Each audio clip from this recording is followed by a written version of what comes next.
Hey folks, just a test of the system here. Just wanted to let you know that we'll be getting started in just a few minutes here, but it'll be a little later than usual. We'll be getting started at about 7:35, also with a special interview with John Zappi. So we look forward to bringing that to you then. See you soon, and we'll be right back.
Hello and welcome to week 34-35, the Friday Night Pro League Game of the Week on Candlepins Bowling Network from Academy Lanes, Pub 125, Haverhill, Mass. Paul Grant, Greg Gouillart join us just a moment. It's Zappi Fever tonight. The president, longtime bowler, retiring this season. Welcome, John Zappi. Thank you. I appreciate everything, all the support, all the encouragement the past couple of days. Doing what you're doing for the game, Paul, it's incredible, and I appreciate everything that you're doing to keep this going and to let everybody see stuff like this. You're very kind to say it. Thank you very much. Talk about your career. You got a 191 high single. I want to talk about it in just a minute. You have 3 house records. You got a world title, WCBC Pro Tour of the Year winner, Rookie of the Year, TV 43 times. Talk about that 191 500 team event. Oh, the 191. So we were bowling in a league in Woburn. It was the last night of our league, and I was bowling with Stu Bergman and John Nugent. And John Nugent wanted to bowl anchor so bad that night and everything because he was moving to Florida. He wasn't going to be bowling anymore. It was going to be his last time. So we let him bowl anchor that night, and we bowled good the whole night except the last string. We ended up clicking and we just went off. Stu Bergman started off with a 180 game. I was bowling second. I finished with a 191 game. And then John Nugent gets up there. He's 109 in the 9th box, and he needs 20 pins for a 500. And he throws a strike the first ball, and we were all going crazy, going nuts. And he ended up throwing the spare on it, and we ended up getting 500 even, right on the nose. And if you bowled the regular format, you probably would have got the 500, probably, huh? Maybe, but yeah, that was an awesome night. That was a real special time for me. That was awesome. Nominated by the King, Craig Holbrook of the Hall of Fame, along with Bob Wickham. The 2020 Hall of Fame class must be nominated by February 28, 2027. Information on the ICBA website. What's that process going for you so far? I guess it's going good. I mean, it's in. I'm officially a nominee, and I'm hoping everything works out for me. That's all. We're going to talk to you at the end of the match, throughout the match, hopefully. Okay. So people don't know you. Some of your proud accomplishments besides your world title and your nomination for the Candlepins Hall of Fame. Well, the Easter Classic win. My WCBC Bowler of the Year. That's up there. State tournaments, WCBC titles. I'm proud of it all. But the main ones are the WCBC Bowler of the Year, Easter, and the world title. And by the way, your friends Bob Wickham and Craig Holbrook in the Hall of Fame, you beat them 4-3 combined, the best 4-7 series you could say on TV. Yeah, I have. You got the bragging rights. I have, and they got in there before me because they're a lot older than me, I guess. Well, good luck tonight. One thing I want to say before you start leading off tonight is your team has always been the class league, in my opinion, just the way you conduct yourself on off the lanes. You guys don't get too high, too low. You don't swear, you don't cause scenes. You're very professional, very classy. Yeah, we just try to be the best that we can on the lanes. That's all. We just go, we do our thing, and that's it. And we have respect for everybody that we bowl, and we just go and do our thing, and that's it. Good luck tonight, John. Thank you. All right, back to Greg Gouillart. Thank you. Thank you very much.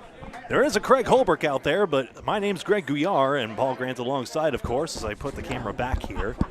Week 34 of 35 action gets underway right now. There you see the standings there. Hingham in 6th place right now. Academy 3, we featured them in a 1 versus 12 showdown, but even there it was not an 8-0 sweep, so anything can happen in this match as we take a look at the lineups for tonight. John Zappi, our star on the broadcast this evening. Sam Dagostino, Chris Jones, John Winchell, and Craig Holbrook, Hall of Famer himself. Opposite, Scott Lapierre, Mike Nardone, Steve Poulin, Glen Gill, and Dave Hodge-Mallahan. Both leadoff bowlers taking the line. Zappi and Lapierre shake hands, and we are underway here. This is Academy Lanes in Haverhill, Massachusetts. Format of the Friday Night Pro League is 3 strings, 2 boxes at a time. 2 points per string, 2 for total. 8 points in all, any ties split those points, and it's points that determine the standings. Give some shout out to John Zappi all night long, please. We appreciate it. Oh, chat's already on it. Scott Lapierre from Sanford, Maine. Bowl around will be there tomorrow, this Saturday and Sunday for the Maine State Open Eliminations, 10 a.m.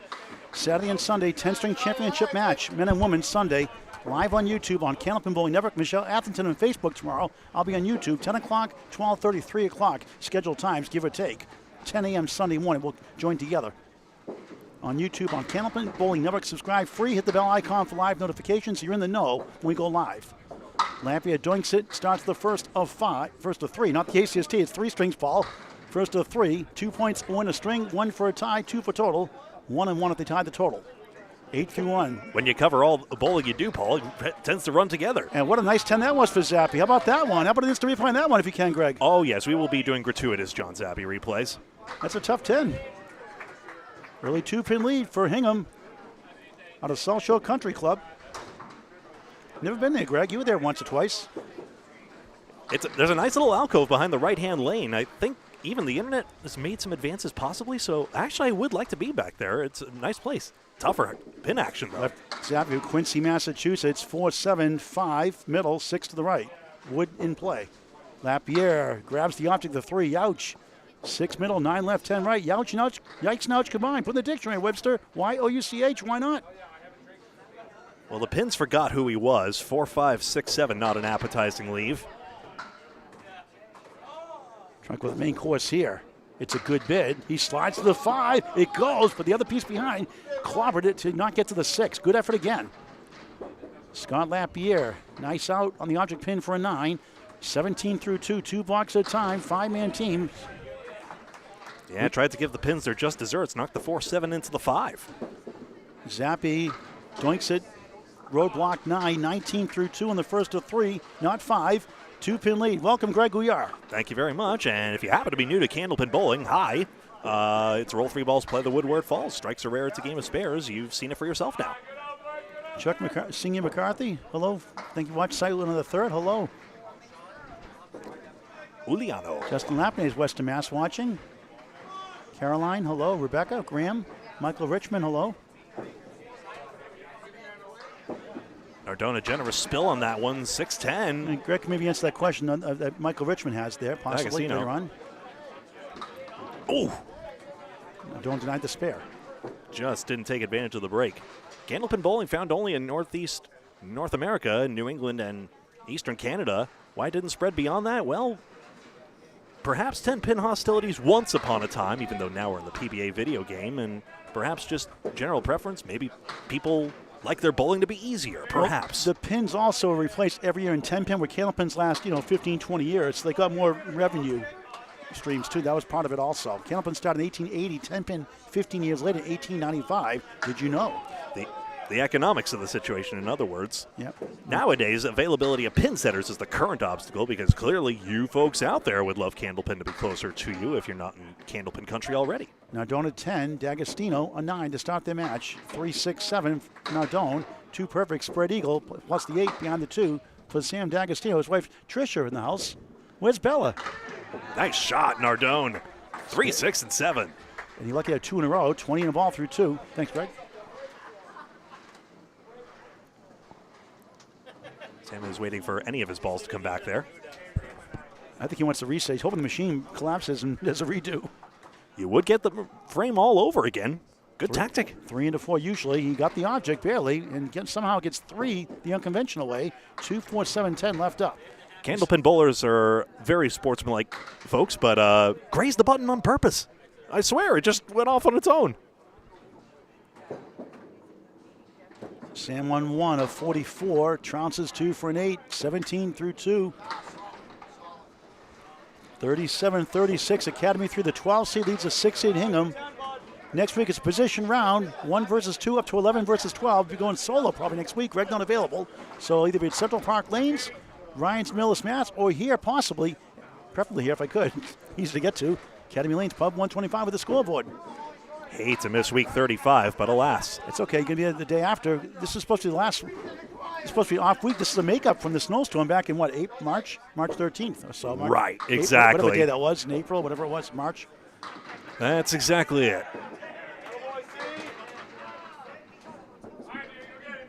Nice try by Chris Jones. I call him the silent assassin. He does his talking in the lanes.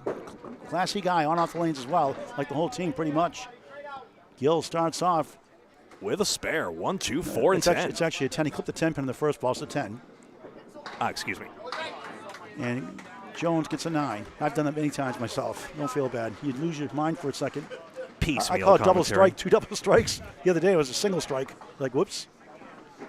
So John Zappi, the president of the Friday Night Pro League, an alternating duty he shared with Dave Barber. They alternate years, president and vice president, per the charter of the league. So Dave will be the president next year. Mark Ritchie, great corner of Riverwalk Lanes, Amesbury House, will be the vice president next year, and the president the year after that. Gill high piece wood in front, go right at the 7-pin in the first of 3. And then begs the question, who's next? Gill, that's why you go for the pin. The wood taps it, but not enough on it. One and done, go for the pin.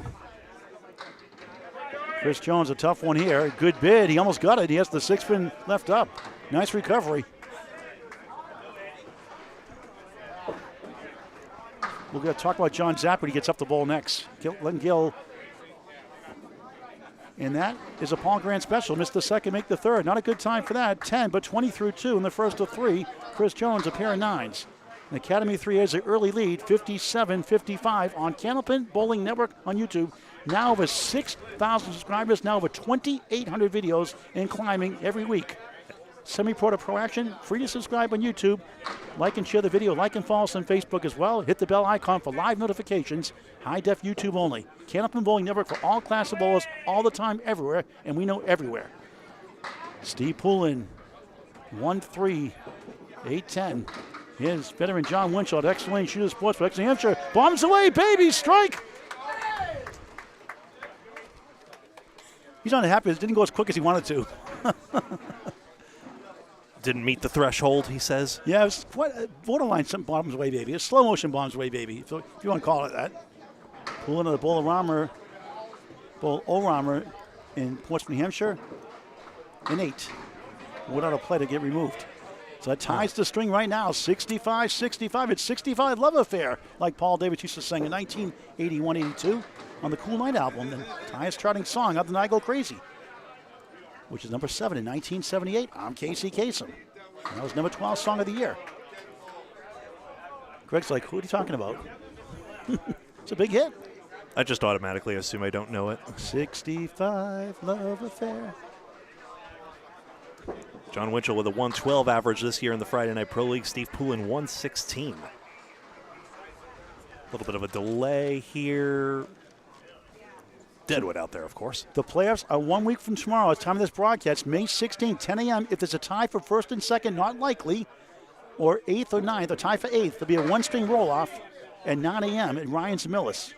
One-string roll-off to get the right to play into the top 8. It'll be 1 versus 8, 2, 7, 3, 6, 4, 5. They already seeded after each round, no brackets. Poulin on 2, pounds the pocket, 7, 8. 4 left, 6 right. Decent wood, maybe. Winchell for double strike, just about. 10-pin there, double wood in front. Now wood rolls away, not in Ware, Mass. Rollaway lanes, high-flying rollaway lanes. Poulin trying to send it over. Good bid, a little light. After the 8-box start, trying to get to 18 through 2. Winchell trying to go big 20 and not in Scarborough, Maine. And he does, spare and strike. Shout out to Mike Walker and Leslie Walker, his mother at Big 20, Route 1, Scarborough, Maine. What a place that is. What a job to do there. 20 through 1, 30 in ball through 2, and Hingham has the lead, has the 6th seed, leads the 12th seed. Excellent 20 box for Winchell. Steve Poulin, of course, son of Mike Poulin. Hall of Fame nominee for 2027, nominated by Gary Duffett. A bunch of people have been nominated next year. It's all in the family. You were talking to John Zappi earlier about the influence of family and how so many people get into the game. A lot of descendants of present-day bowlers as well, still in, say, Academy's Youth League as well. So the succession is succeeding. Oh, Bella, this Bella Dag. It was asking where you were, Bella, tonight. Ron, good to see you. Thank you for kind words, as always. David Gowans with the bombs away, baby. Where's the there's the emoji, David Gowans from Oshawa, Ontario, Canada, Mr. 5-pin. And Neb's, the biggest 5-pin house in the world. I don't know about his 5 game, but here David Lester never misses. The king, Craig Holbrook, he gets a strike. As we all know, Craig Holbrook will never retire. Hodgie cleans it up, spare. John Violet, good to see you from Big 20. Gerard, good to see you from Maine. In all seriousness, Craig Holbrook. Jim Lazinski, good evening. Will probably just keep on bowling until he stops enjoying it, whenever that might be. Kurt Levesque, almost a double indeed. Eric, good to see you from Canada. David Lester with the bombs away baby emoji.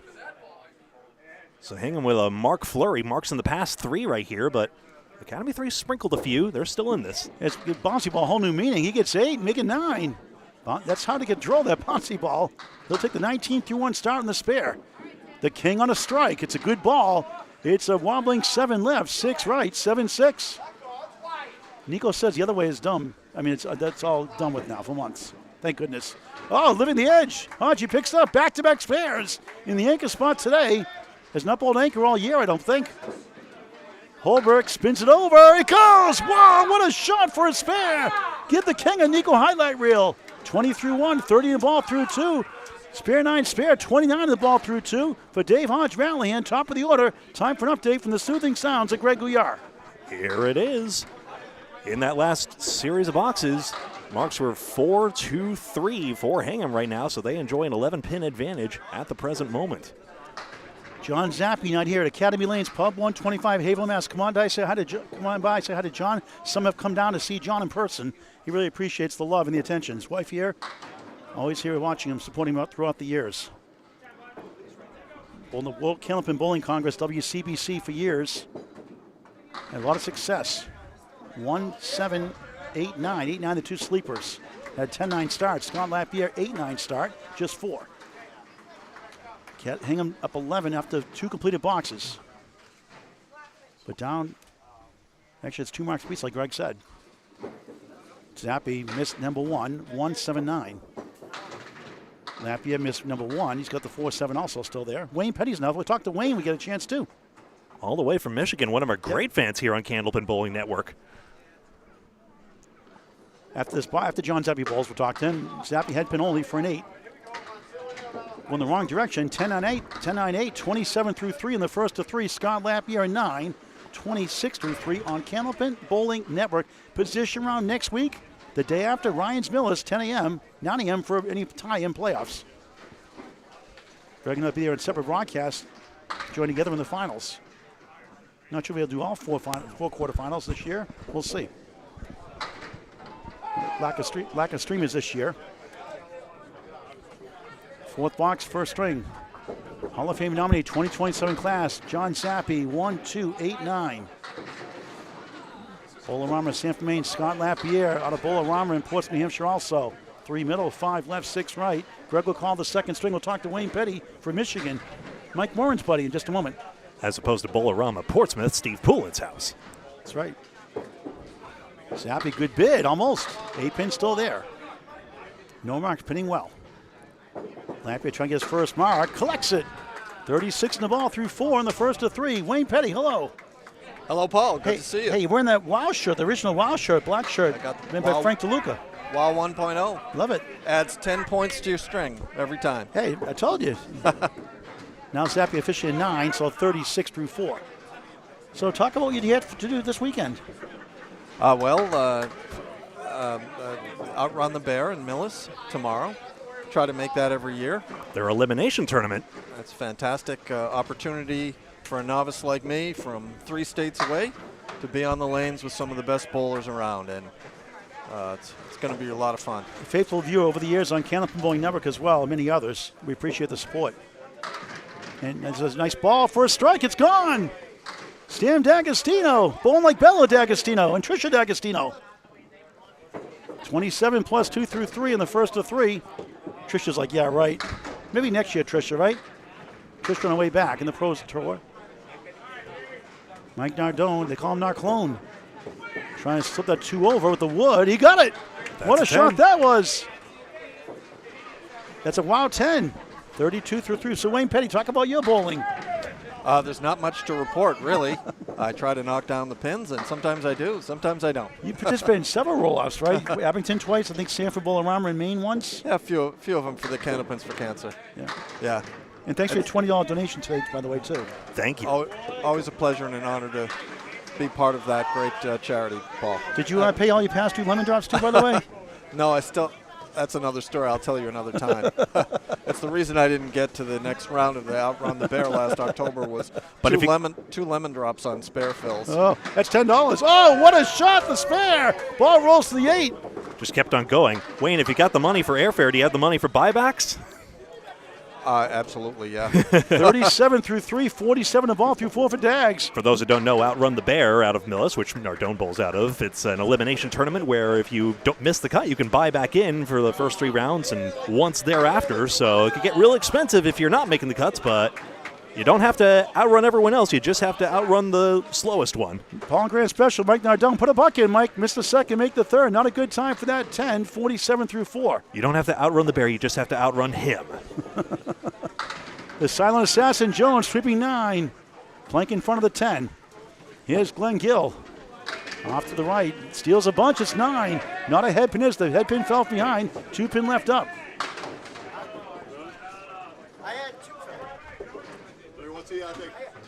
PGS. Gill with the wood. Collects it. Spare.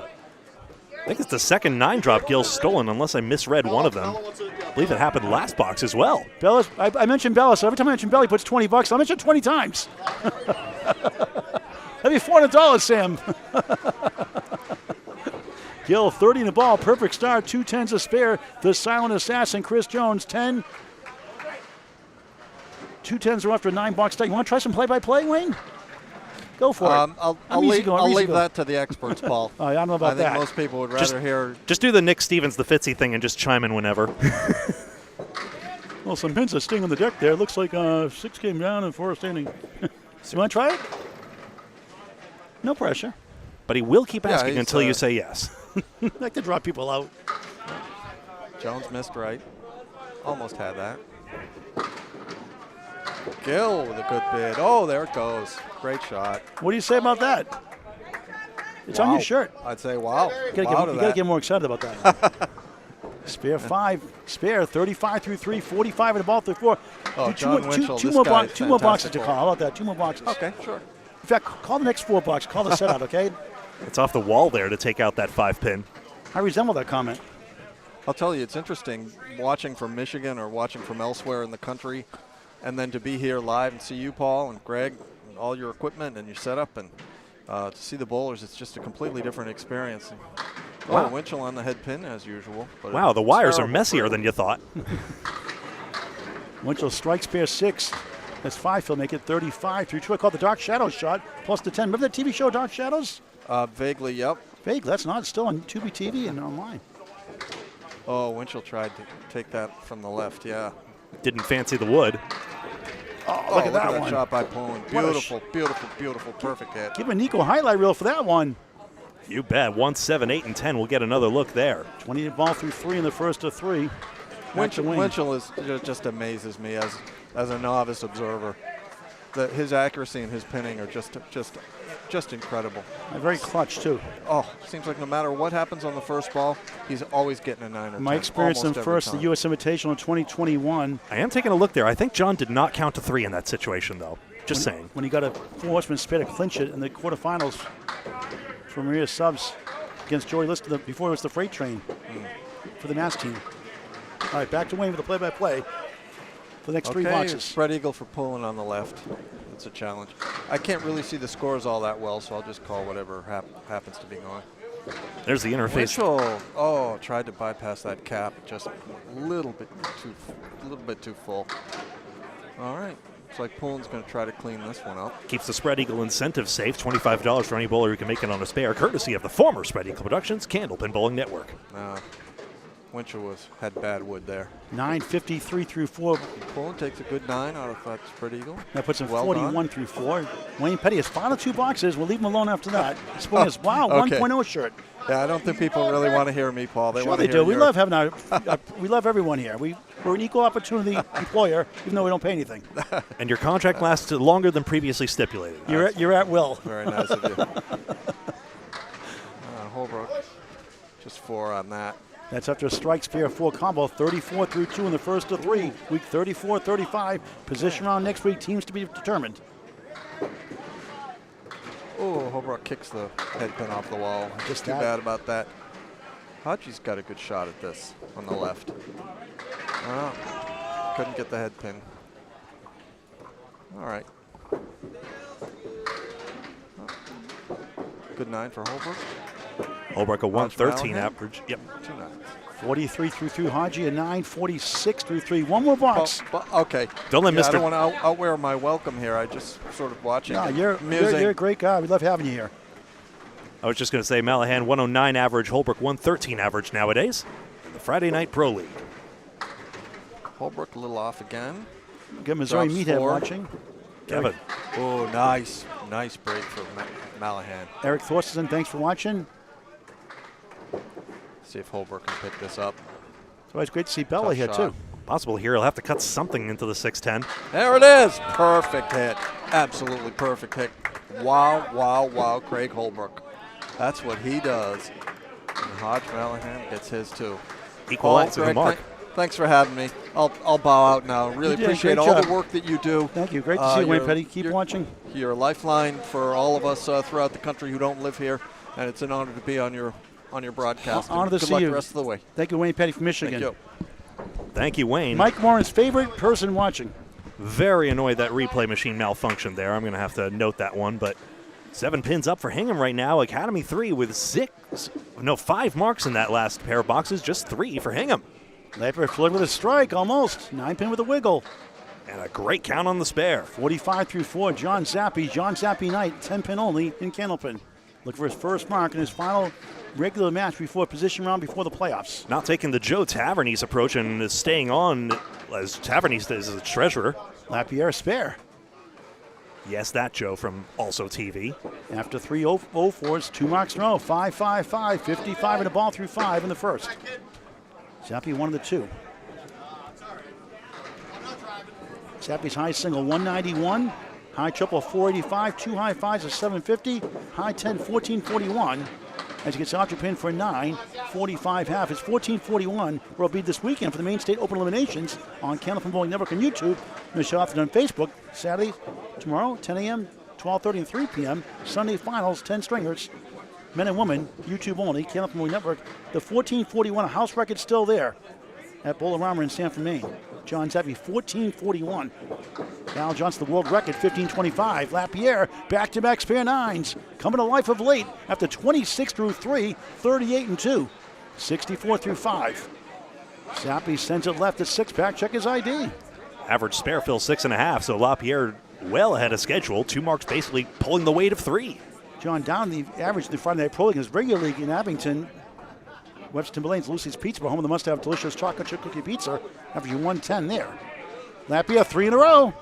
74 and a ball through 6. A 115 average for Lapierre to Zappi's present-day 108 average. Zappi inside the 1-6-10. His high career average for a full season, 128. Keep the happy retirement posts coming. Thanks, Jeff. Thanks, everyone. He's not retiring from bowling entirely, but Friday Night Pro League, competing and being president, he's all set. Just Wednesday League in Abington. 9-54, no mark start, his first 6 boxes. Update from Greg.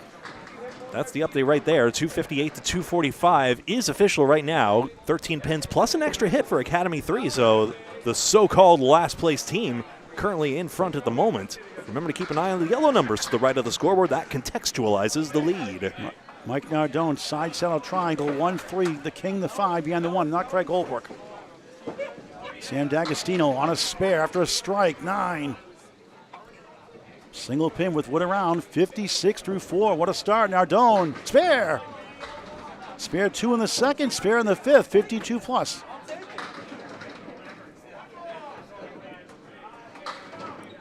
Dags another one, bang!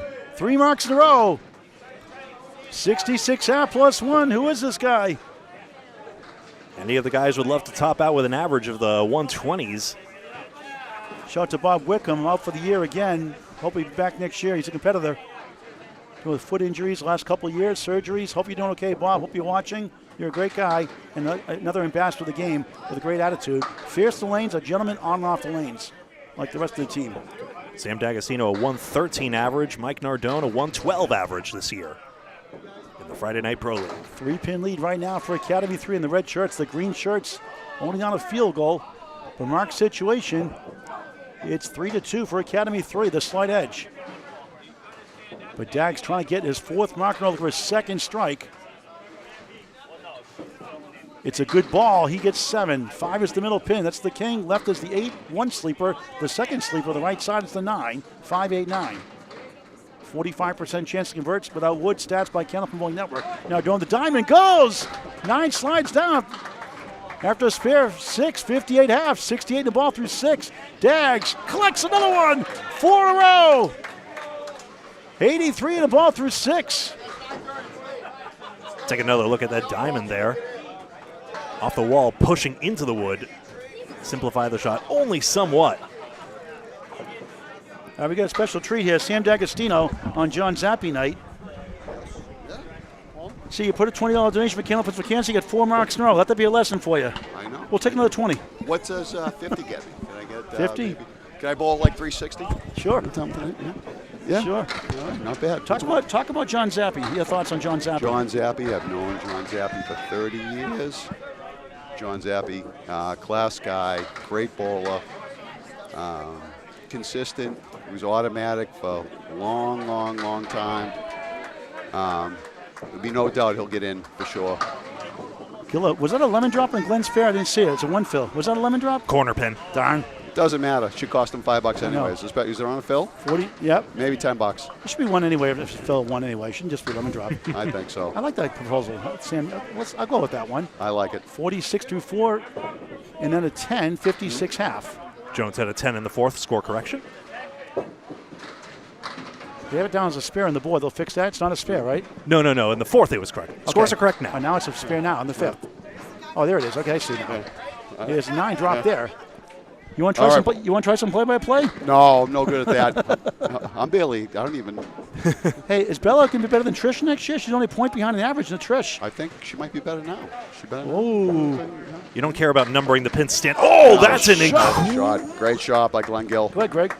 Yeah, 5-1 conversion there. I didn't want to step on Stam's call of that. That's fine. Go ahead. As Jones equalizes the mark there, and we get another look at this one. 5-1 conversion. This time, Gill hits his head pin, gets punished for it, and yet it's perfect. All pause. Julia Jones is in the house. Good to see you, Sam. Good to see you. All right. Nice to have him here. Julia. I said all pause. Julia Jones in the house. Oop. Sorry. There we go. Steve Poulin, a 3-1 split in the 5th. Winchell soft hit 3. Thrilled about that one, I'm sure. A 53 through 4 start coming to this box, not on the mark. Steve Poulin, decent wood, but there's 8 goes. Somehow the 10 does not. After a 41 through 4 start. Winchell and Brentwood, New Hampshire. Good ball, almost 6 pin. Helicopter behind, won't get it down. A sliver short.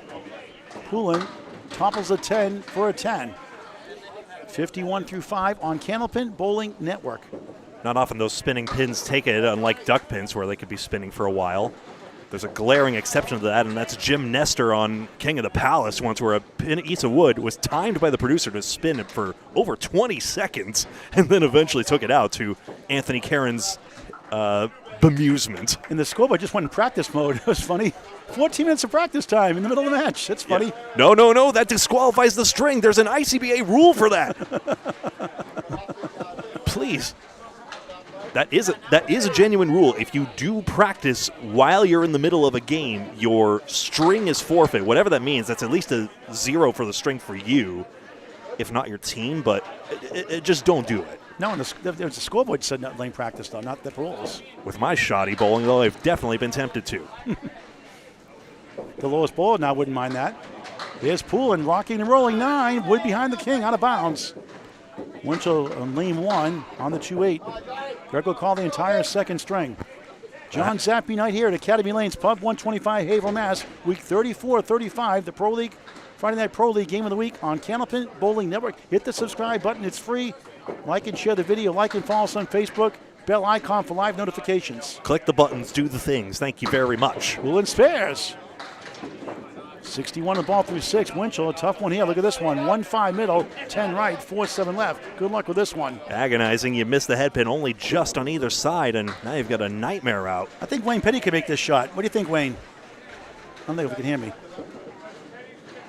Tough 5, brutal. 68 through 6. Anchors away, both on spares. Dave Hodge-Mallahan, the captain.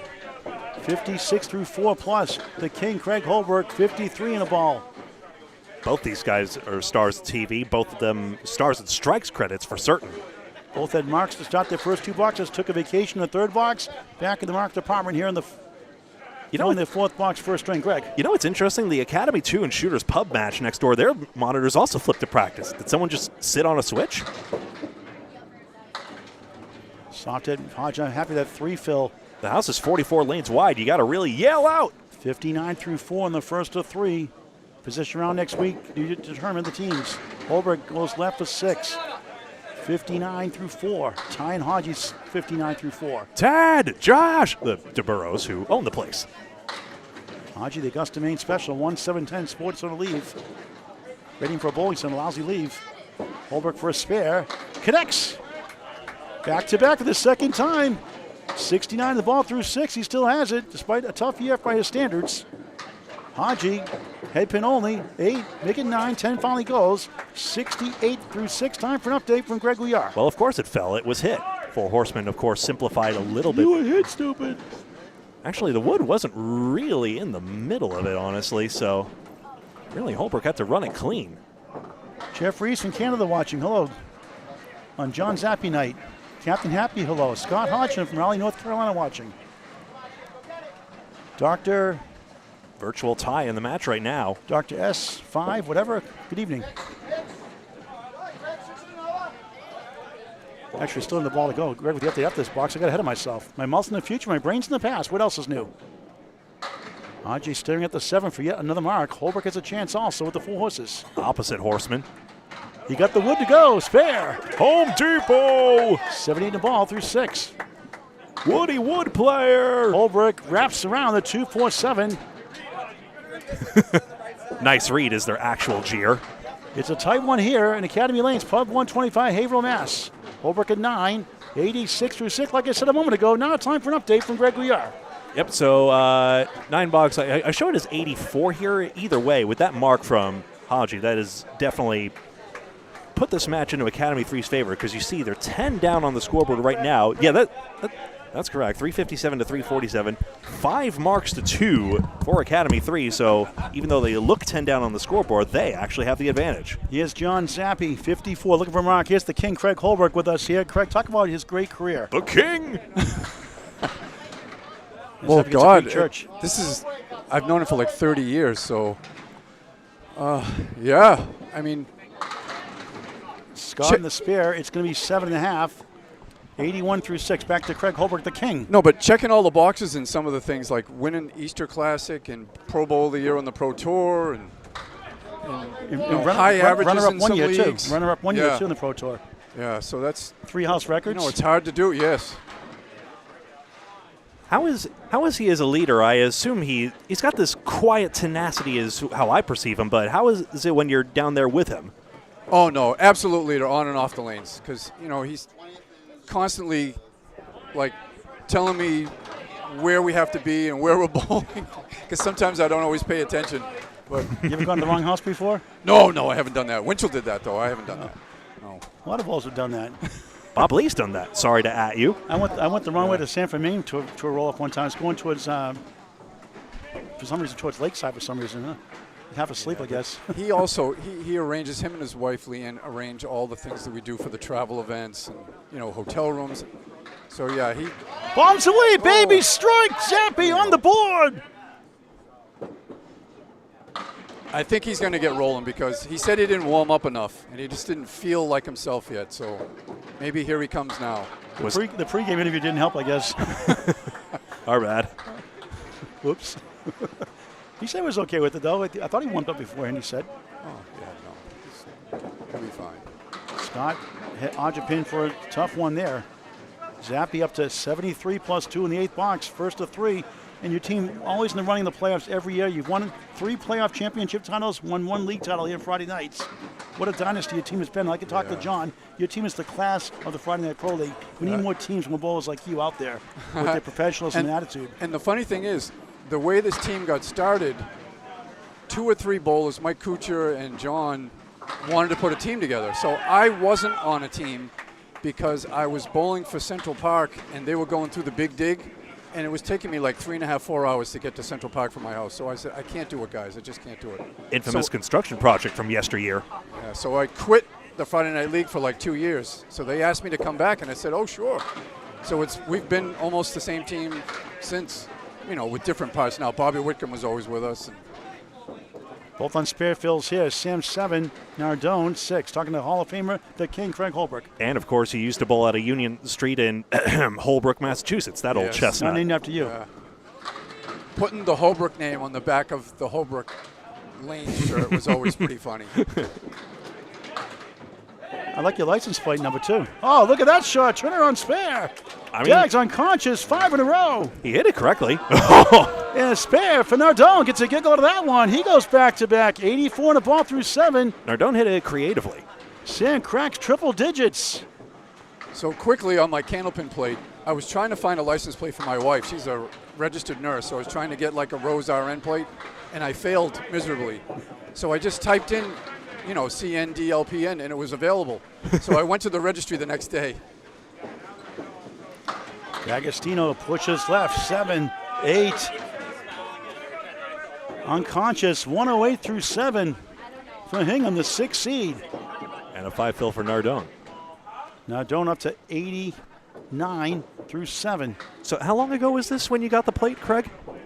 It's probably been about 8 years now. Gotcha. I think Paul Wambach used to have it. In fact, I know I'm certain because he told me. Tough break for 6 in a row. I guess he got a lease vehicle, and you couldn't have a vanity plate with a lease vehicle, so it became available.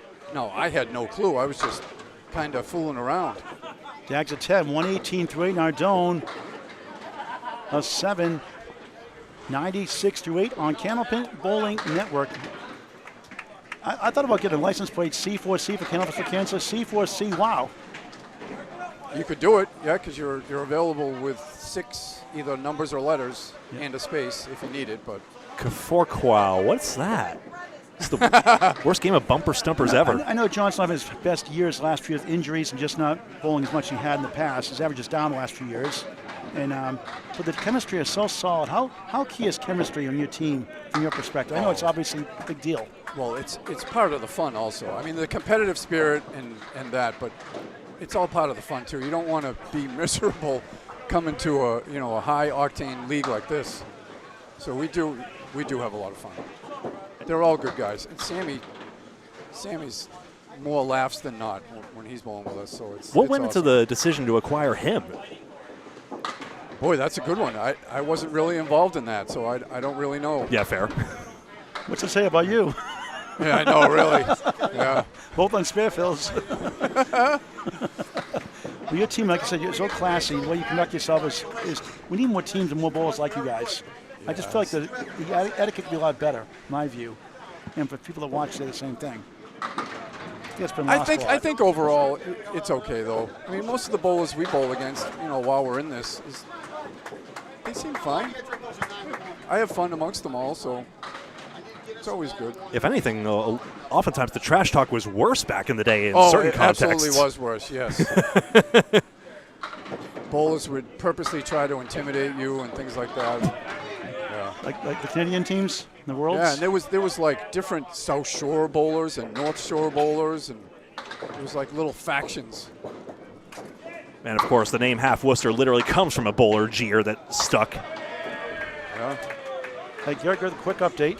Yeah, Chris Jones with that 7 fill and a 9 box, a great continuation there, extending the lead for the good guys. Oh, no, sorry, I'm just pandering here.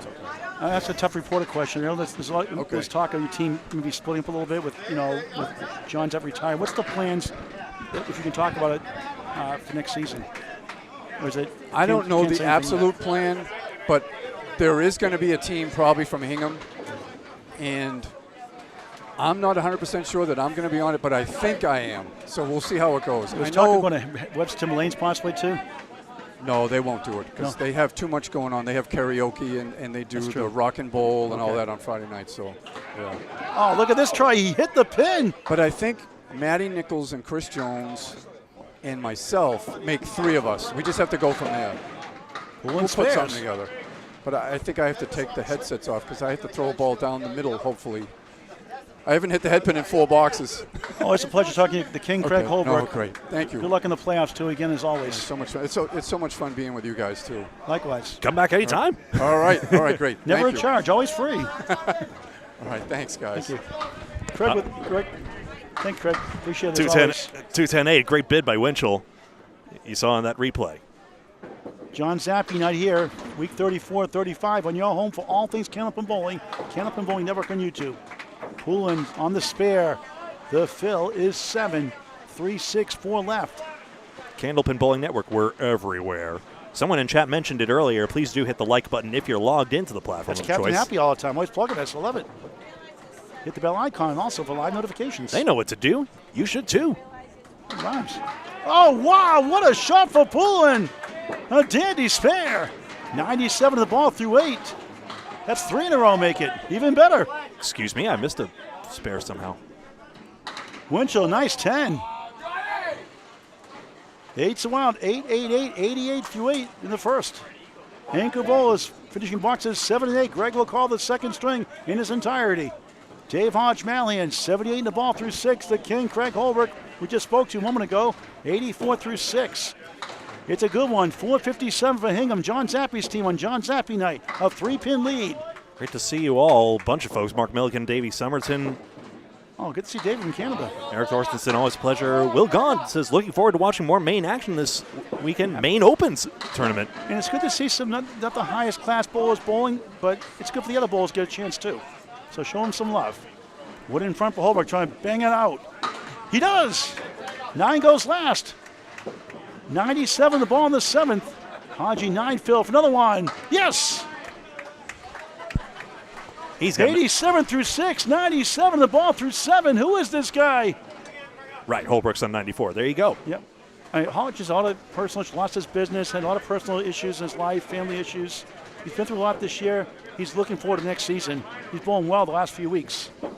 Haji after Holbrook as Holbrook pounds 8, 78, trying to get a kick over that wood.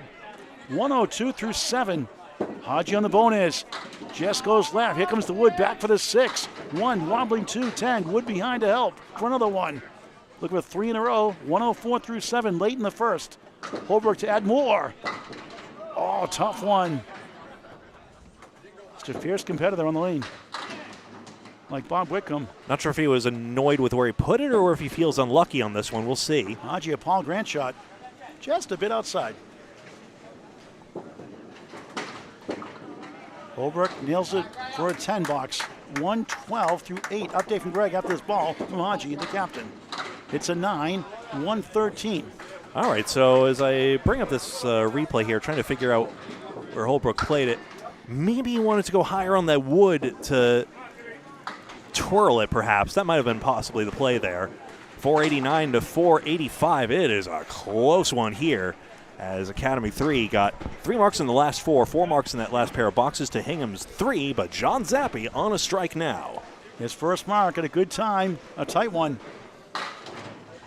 Scott Lapierre on the left side of the 1, takes down a bunch. 8, look like a 4-1 leave. A lot of head pins spilling out here in the early going. Zappi looking for a double strike, too far right, but gets 6. 1, 2, 4, the 10, the post on a strike. John Zappi mentions there's no easy victories in this league.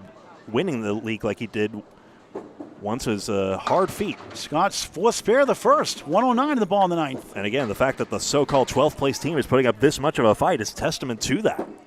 Zappi, good ball. He got it. Tree top to 10. Wow. Nico highlight reel. And a great Gouillart instant replay. Big 20. 83 through 9. 90 through 8. 93 in the ball in the 9th. How about that one, Greg? If you insist, I'll replay it. Off the wall. Did not use the wood at all. I command you to. I feel uncomfortable. HR. Lapierre clipping eagle. That's like a Darth Vader voice. Yeah.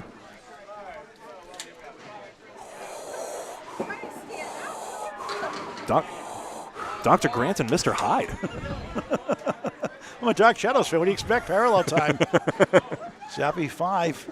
98, 90th on Lapierre. What a try that was. Woo! Almost got the 3. Wood behind, not quite enough on it. Couldn't find an electric charging station. None available. Zappi trying to pull this apart. Grabs the 3 only. 1-8, 6-10 right. A rear pickup. Virtually a tied match, putting a lot of emphasis on that Steve Poulin spare that's still open right now. Scott, no go, a 9.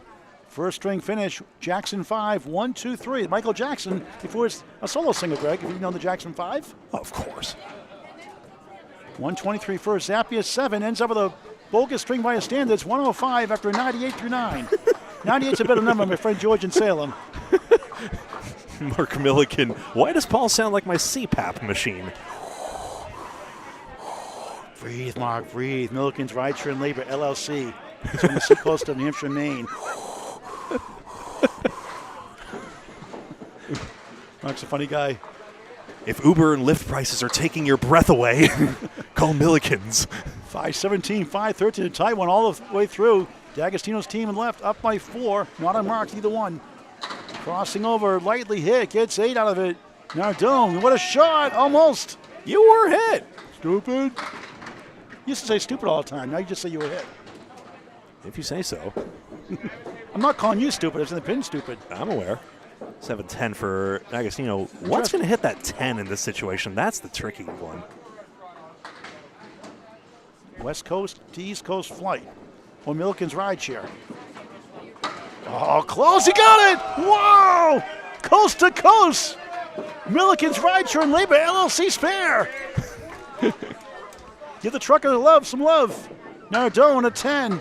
106 to 9. A big spare for Dagostino. A tough one. He with the wood. 128 in the ball in the ninth. Let's check out the replay here, Greg. Yeah, I wasn't sure if the sidewall wasn't forced to be involved here. And boy, was it ever. A head clutcher, but a great shot. Only meaning the tipping. Nardone back with 8. 5 middle of the king. Not Craig Holbrook. 8 to the left. Dagostino red hot in the first. On the bonus. A good ball. It's 9. Wood sails past him. 1 taps it behind the 4. 137 through 9. And a chance for a 7-mark string. He's like his daughter Bella. Just in case you know, Bella, I'm the better bowler in the family right now. Maybe in the future you will be. Right now, Daddy rules. Now don't miss the chance. Dags for another spare. Yes! What a string. 147 on Zappi Nite. Trying to get to 157. Nardone, a 9. 115 opening string for the second bowler of 5. And Hingham has the lead by double digits. It's 15. The extra hit here coming up. 1 also for Academy 3 later on. 1 spare for each side. 15 pin lead, 546, 531. Can get it as high as 25 with the big 20. Excellent string by Dagostino. There's only a 2-mark difference in this string. Another good ball for strike 9 the wiggle. 156 first string. Wow, wow, wow. Sam, Tricia, Bella, Dagostino. Spectacular Sam with that 156. So Steve Poulin effectively will have that on his mind maybe as he considers his spare fill coming up. But first, hey, Sam, it's supposed to be John Zappi night, you know. Stealing his thunder, huh? There's still 2 more strings for him to. Glen Gill way off in the 7 pin. That's a Paul Grant shot. 84 through 8 coming in. Chris Jones, a silent assassin, 94 through 8. Crosses over 8. 3 left, 6 right. A Wood laying down. Now insult to injury, the 3-9. Youch. Lanes 1 and 2 are Academy 3's home lanes, just like 3 and 4 are Academy 2's, and 5 and 6 are Academy 1's. But that's a tough break for Jones. Robbed by the wood. Yeah. But Gill mentions he's having a tough time finding his footing on the approaches here. Just it's too easy for it to slip or stick. And one time he even foot fouled on the last time we saw him, in fact, and that might have been part of that.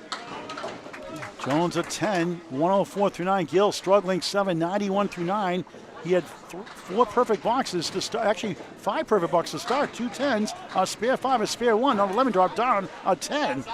And then a spare 2, 6 perfect boxes. But since then, 7, 9, 7. So a 3-pin pickup there. So now 12 pins picked up. Gill trying to finish strong. Drops the 4. 1, 2, 7, 10. Try to cut the uprights. The silent assassin on lane 1 for Hingham. The 6 seed. Looks like right now they'll play Metro in the first round. Things end the way they are according to plan. Right now we'll go to the standings later on. Jones has fallen out of his top 10 place in average, but still has a 115 average this season. And the Augusta Maine Sports Center leave. Hello, Mark and Smith, the carrier, the 1-7-10 Sports Center. Jones off the wall, can't get to the 6. Good effort. He'll try to get to 114. Gill can get the high-low jack shot to 101. Hepburne's almost exactly even in the string, as are the splits as well. Glen a 7, 98. 98 first string, George from Salem. And Chris Jones, good pinning. A bunch of 10s in a row. 3 in a row after that spare fill. 114 opening string. But Sam Dagostino steals the headlines, 156, Greg. And you can see all the pins picked up on the third ball there, so Hingham now up to a 29-pin advantage, minus the Poulin spare, which is now about to be filled. 97 of the ball. Winchell 88 through 8. Poulin crossing over, it's 9. He does equalize D'Agostino's 9. Woodling 3, Wood to help. Big 9 fill, cuts it to the teens. Winchell check mark left, 5 middle, 2 wobbling 4-7 left of the king. 106 through 8 for Poulin. Easy path here. Spare!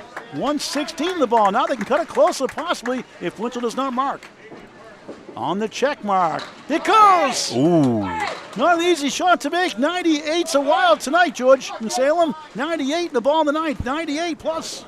It has to be filled, but that was an important check mark spare for Winchell there to keep it a 20-pin match, because now it's essentially 3 marks apart here, and it's much tougher path for Academy 3. Still 2 strings after this. Stay tuned. Poulin hot down the stretch. 5, 121 through 9, leading his team. Winchell right side, slivers 8, not bad. 1 of the 10 on the fill 8, 106 through 9. It visibly hung up in Winchell's hand, but it might have imparted more break than usual, which is why he may have gotten some mixing action like he did. Hingham in the 600 club. Poulin, nice shot. Wow, that's a bad wow. How about that one? That's crazy. Balls and pins can pass between the gaps. Oh, Winchell close in that one. Steve had 4 marks until then. And he takes a pretty 10 without the object pin. The Wood carried it. Nothing wrong with the 131 opening string for Steve. I'm not fooling Poulin. Greg Gouillart called the entire second string. Anchors up next to close out the first of 3. I know for a fact Sean McDonald's in chat had a 398 last time we saw him, but not on the roster, not in the lineup tonight, this night. Winchell 9, disappointing standard after a strike spare 5 start, 35 through 2. A spare 8 in the 9th, only 115 for him. But above his average of 113 and change this year in a down year. More importantly, 2 blocks to go. No marks in the wood, 602, 580, a 22-pin lead for Craig the King Holbrook's team on the left. Hodge might need a double. That's not going to help us. Spread equal plus to 9. Unbelievable. Gives Youch a whole new meaning. Has to hope for a pinning disaster opposite for even that lottery ticket chance. Craig White's lemon drop down got the 6-9. I can make lottery references. John Zappi's a Keno aficionado. Holbrook way off again. 1-2-4, trying to survive a 10 bucks here. They're always on the monitors at Central Park Lanes in East Boston. I know that much. Hodge paying for an 8, and they're in trouble this string unless he doubles. 121 through 9, still a good string. Holbrook gets the 10. 122 through 9. Hingham on the doorstep for a 2-0 lead. 6-12, 588, a 7 box. Holbrook clinches the string, heading to the middle string with Greg Gouillart. And Academy 3 a chance for 600 here, and it's likely no good. The mark of the 600 club. Bouncy balls left on the 2-8. 1-5 chance. Stats by Candlepins Bowling Network without Wood. Class A bowlers. Holbrook on the head pin, on the crossover. Still going, it's 9. Clean shot at the 7 on lane 1 of 44 in 3 different rooms. Hodge trying to bounce back. What a comeback spare! They get the 600 after all. They're not going to win the string, but keep it close. 131 on the ball in the 10th. Holbrook spares. 132 on the ball. The King still has it. His mid-60s. Now I think here Hodge will surpass his buddy right above Steve Poulin's 131 first. He'll try to get to 141. Craig will try to get one better. Both looking for the big 20. Close up the first. Hingham up 2-0 on the road. Position round next week. Teams, locations to be determined. Hodge on the bonus. Pocket shot 7. Nice string. 138 for the captain, Dave Hodge-Mallahan for Academy 3. Holbrook sends it right. He gets lucky 7. It's a 139 opening string. Sam Dagostino leads Hingham 156. Craig Holbrook, the bridesmaid, 139. 138 for Dave Hodge for Academy 3, 131 for Steve Poulin. Good first string. And there you go, 629 to 605 appears official to me. I'm waiting for the 10th frame reset animation to get out of there. But 5 marks to 3 for Hingham in that last pair of boxes. Yes, official. As we move on to string 2 of 3. Bump the scoreboard down here and we'll get set for string number 2 as John Zappi steps up on that 105. The 2008 world champion on lane 2, Greg will do the play-by-play. We'll go over some of the stats in between when he bowls. World champion, referring to the Men's Worlds Tournament, often called the International Candlepin Championships, or ICC, of course, which his Vice President Dave Barber helps handle on the American side, in fact. Vice President of the Friday Night Pro League, Dave Barber. Pro Series organizer, Dave Barber. He's everywhere. Lapierre, 9-pin drop to start off his second string. Not the easiest lead for Zappi, 2-8, 7 left. Back to Greg Gouillart with the play-by-play. I'll be here, don't you worry. He commands me. Spare! Shot that was. Nico highlight reel. The retiree John Zappi. Makes a right triangle of sorts. Lapierre equal to his task, his simpler one, albeit. John got a 26-62 20-string total lead of lanes in National Championship in 2009 when the Easter Classic. 2001 season, the WCBC Rookie of the Year. 2005-06 WCBC runner-up to Bowler of the Year. The year after, he won the Pro Bowl of the Year in the WCBC, the World Candlepin Bowling Congress. Caroline, high single 148, mine's 137, so you got me jealous for what it's worth. There's headpin strike on spare, John Zappi. Vintage Zappi, 20-1, 30 plus 2-2. What a start in the middle string of 3.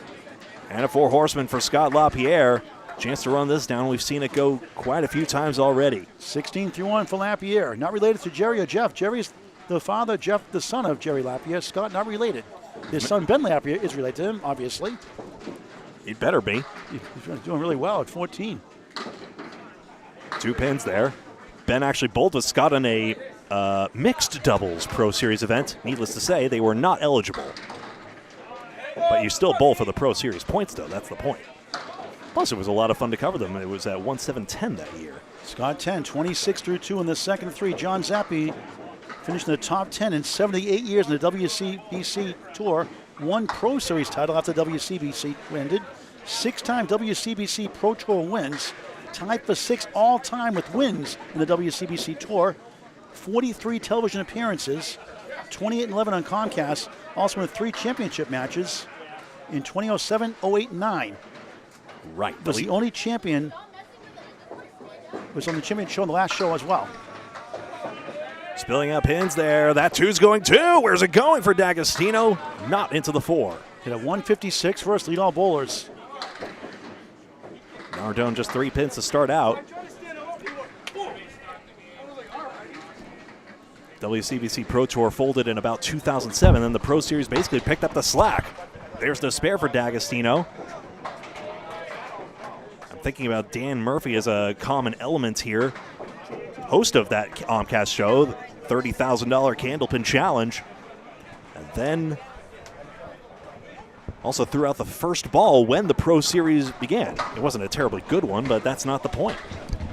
Also commentated one of the finals, actually, which I believe was a Jimbo Ayotte and Chris Sacchetti duel at Pilgrim Lanes in Haverhill, Massachusetts. The former Pilgrim Lanes, of course.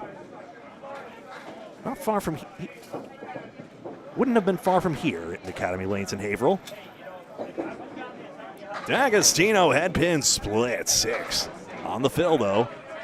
Nardone say the same, 6 split as he finds the range. Nardone's gotten stronger as he's gone. He has a 112 average now, but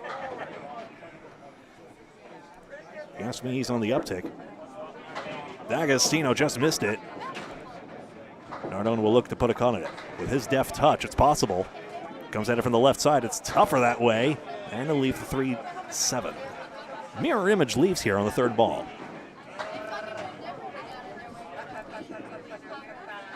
And there's the cut right there, 3-7. There's the 10 ball. It was 3-7, wasn't it? I saw the 6-7 dance from Poulin, but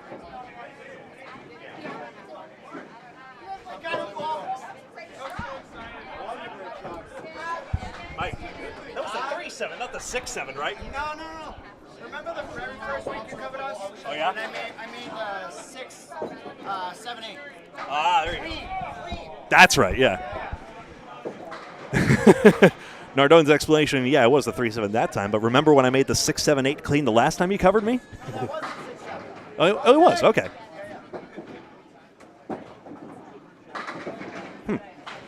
That 7-pin gets over for Gill, so he ends up with the same leave Jones does, the 6-10.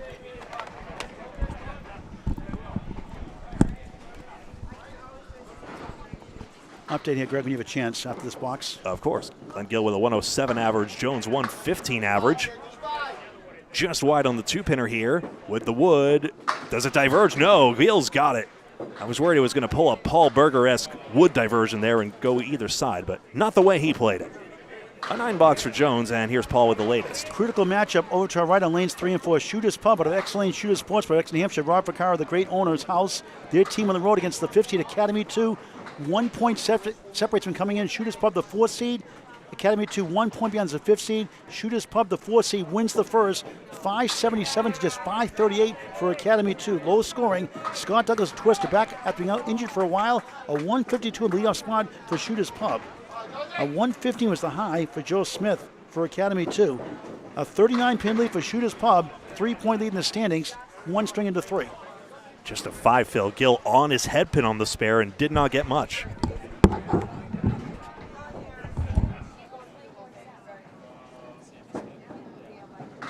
And it's good. The wood was connecting. That split up, and Glen Gill is back-to-back.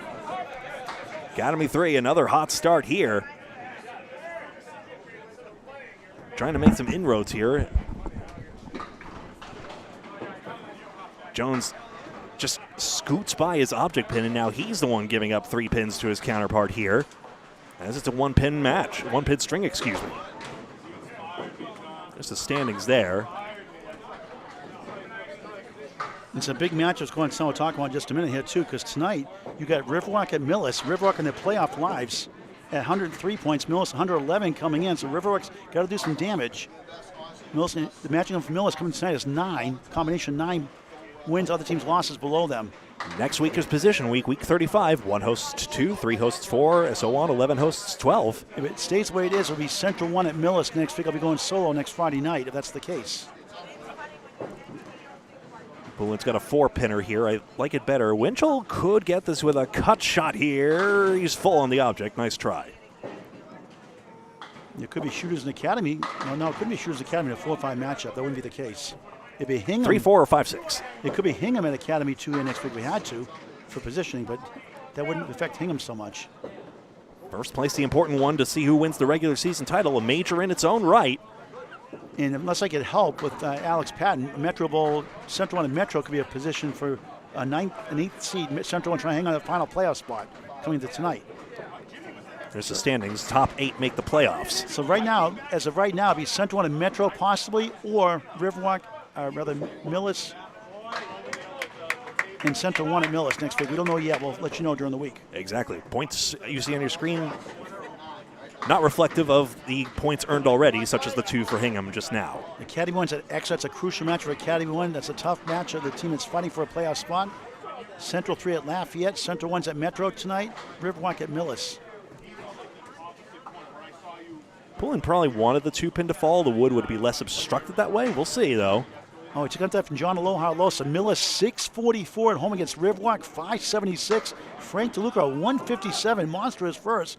John Aloha Alosa 146. Yo, that split goes for Poulin. Unbelievable. Sorry, I didn't see Took its sweet time. No, I'll interrupt when I need to, but that was an excellent shot. We'll take another look. Keep going. Frank DeLuca 157. John Aloha Alosa 136. Sean Shattuck 115. 644. 576. A big win for Millis. A devastating loss for Riverwalk at Millis.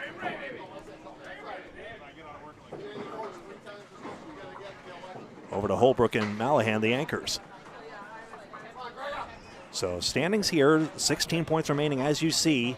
Central 3 a heavy favorite to win the league. As soon as Central 3 ties or Exeter ties a string, it's all over. What was the score on the first string here, Greg? 6-1? String 1 score was 629 to 605 for Hingham. Holbrook a 9-pin drop. Mallahan wide.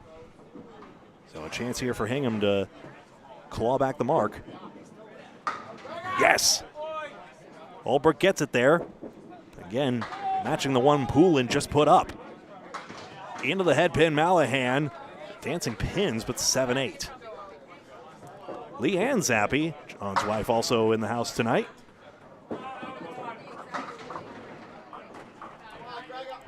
There's a 9-box for Hodgie. Dave Hodge-Mallahan, but very proud of taking on that last name Mallahan later on in life, but he still answers to Hodge or Hodgie quite happily. 101 to 99 right now. We mentioned almost all the cabinet positions of the Friday Night Pro League except for secretary. That's Corey Alisi taking over after Mike Machichi dutifully did so for many, many years. Nowadays, the standings are available online, and we've linked them to them in the description as well. You can pull down the YouTube or Facebook description to see the standings for yourself on his trusty little Google Drive document. An 8-fill for Holbrook. See if he can glance this one over. Hey, Paul, what's this one on the left? It's a banana split. Where's Casey McCool? Lakeside Lanes, Manchester, New Hampshire. First one tonight, Casey. Always hungry and growling. And Greg Gouillart says, meow.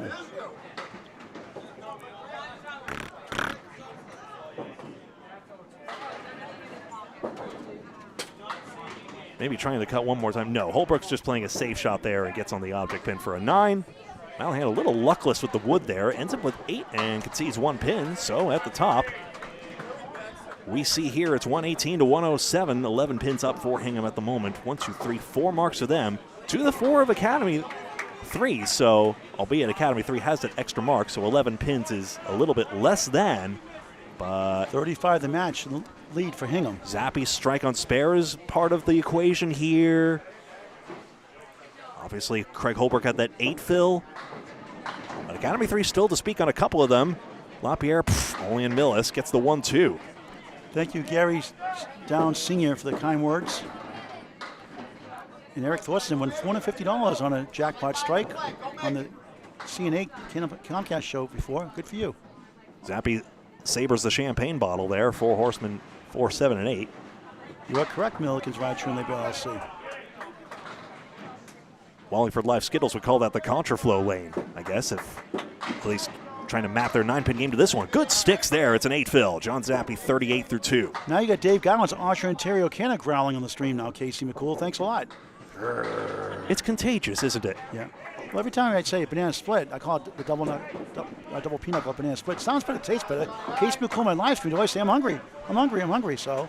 Pinocchle's a brilliant game, and it makes perfect sense. It goes ace, then 10, then king. Never mind, it makes no sense. Casey on cue says, grr, I'm hungry. Grr. There he is.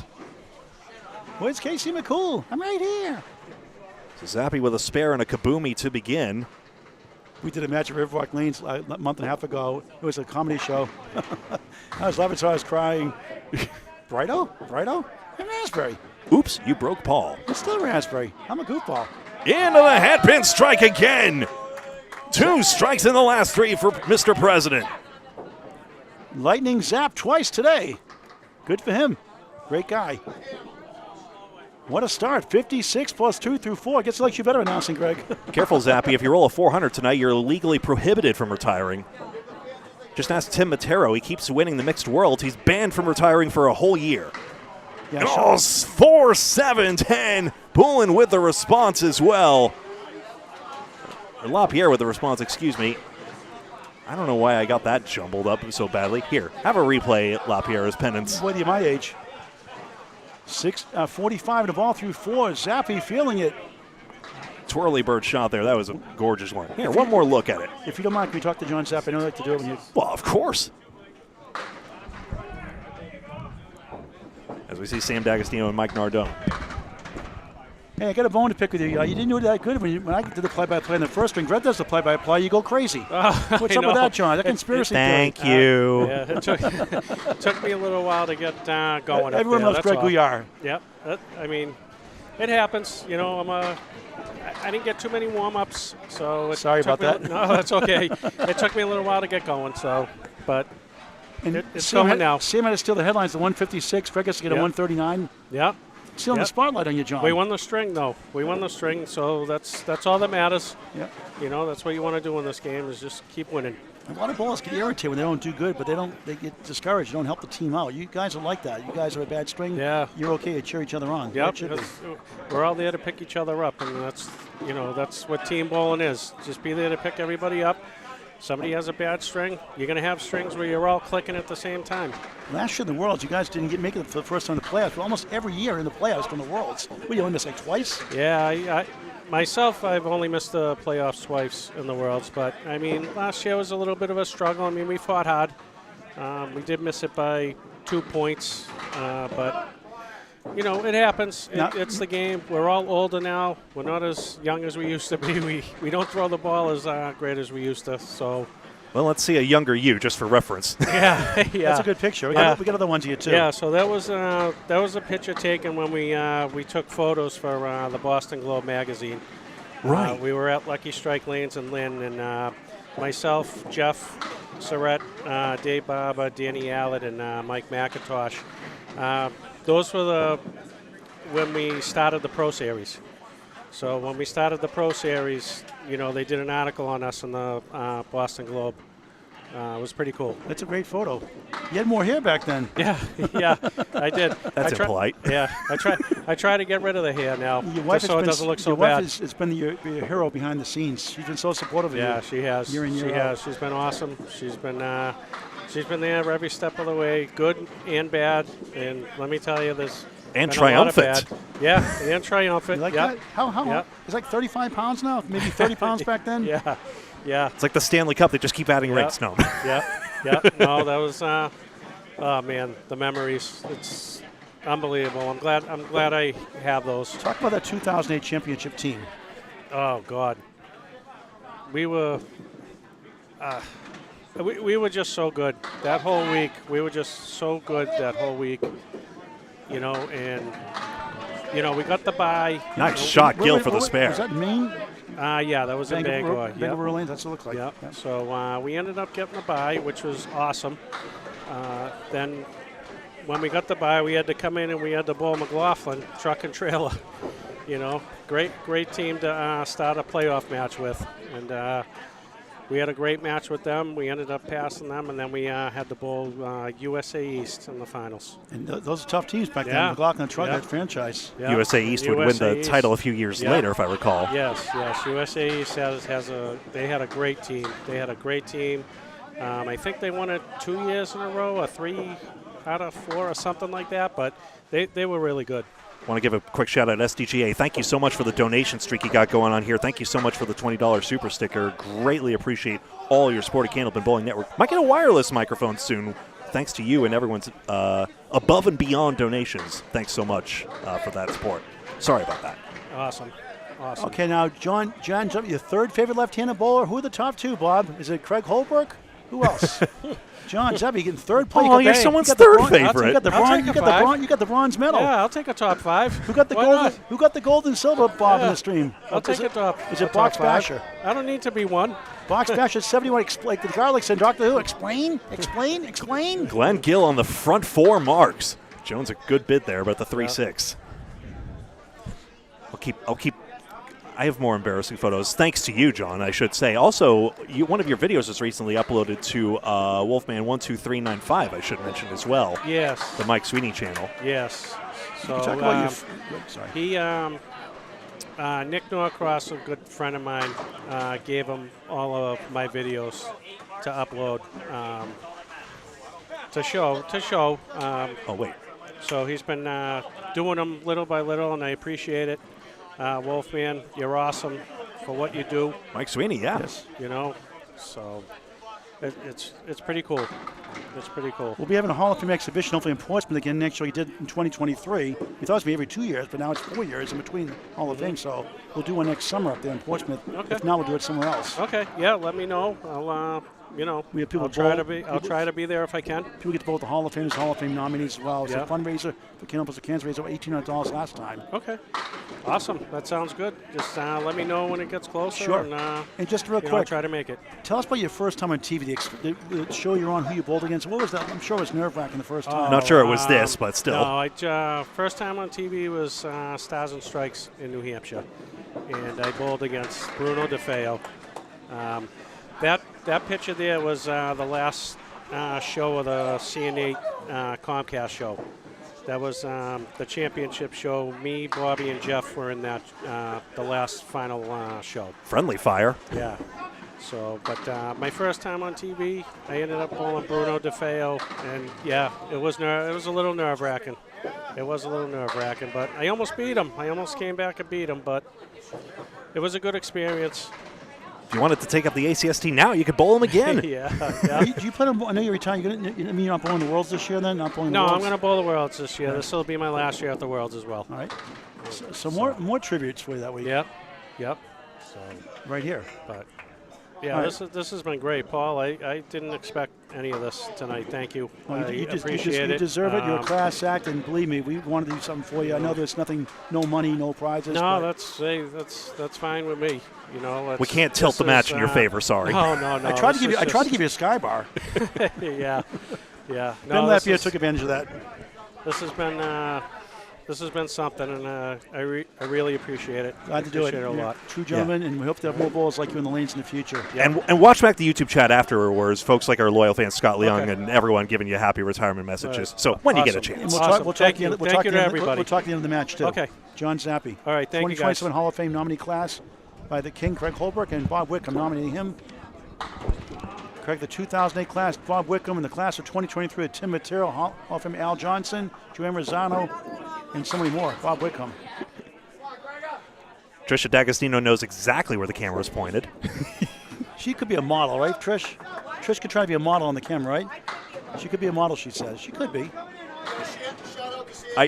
She could be on Wheel of Fortune, but Maggie Sajak's already got it lined up. Uh-oh, watch out. Trish got the headphone. Watch out. Here we go.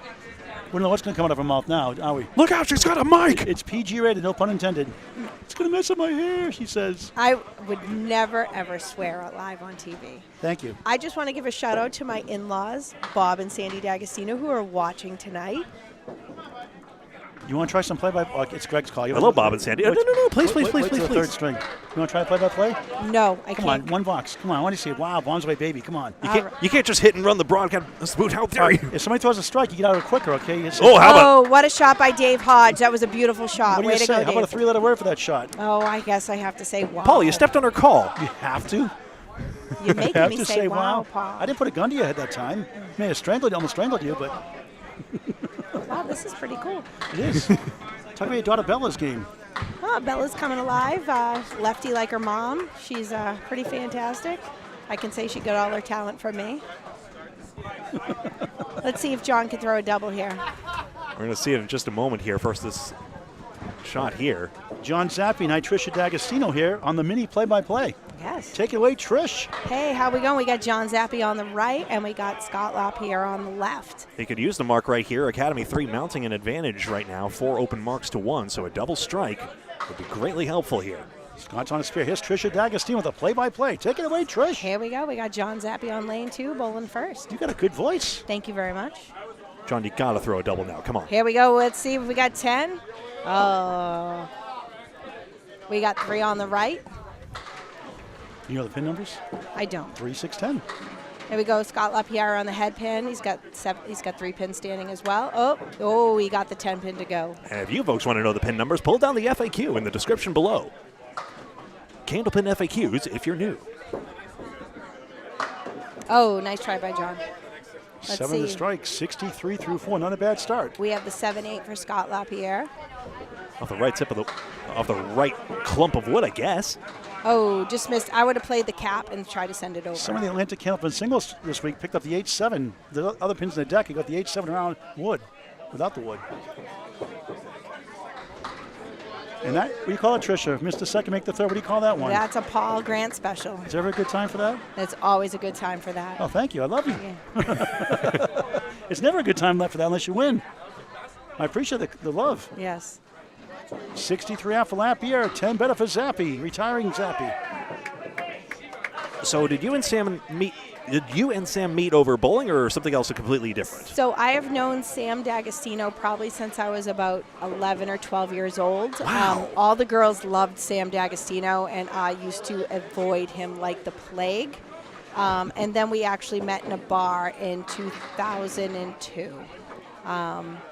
And the rest is, I guess, history. Yeah.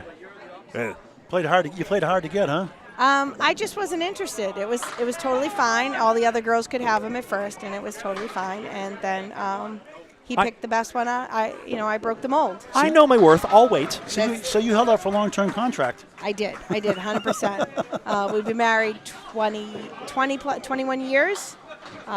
We've been together 25 years. Great guy, too. Yeah, excellent guy. He likes his beer, though, huh?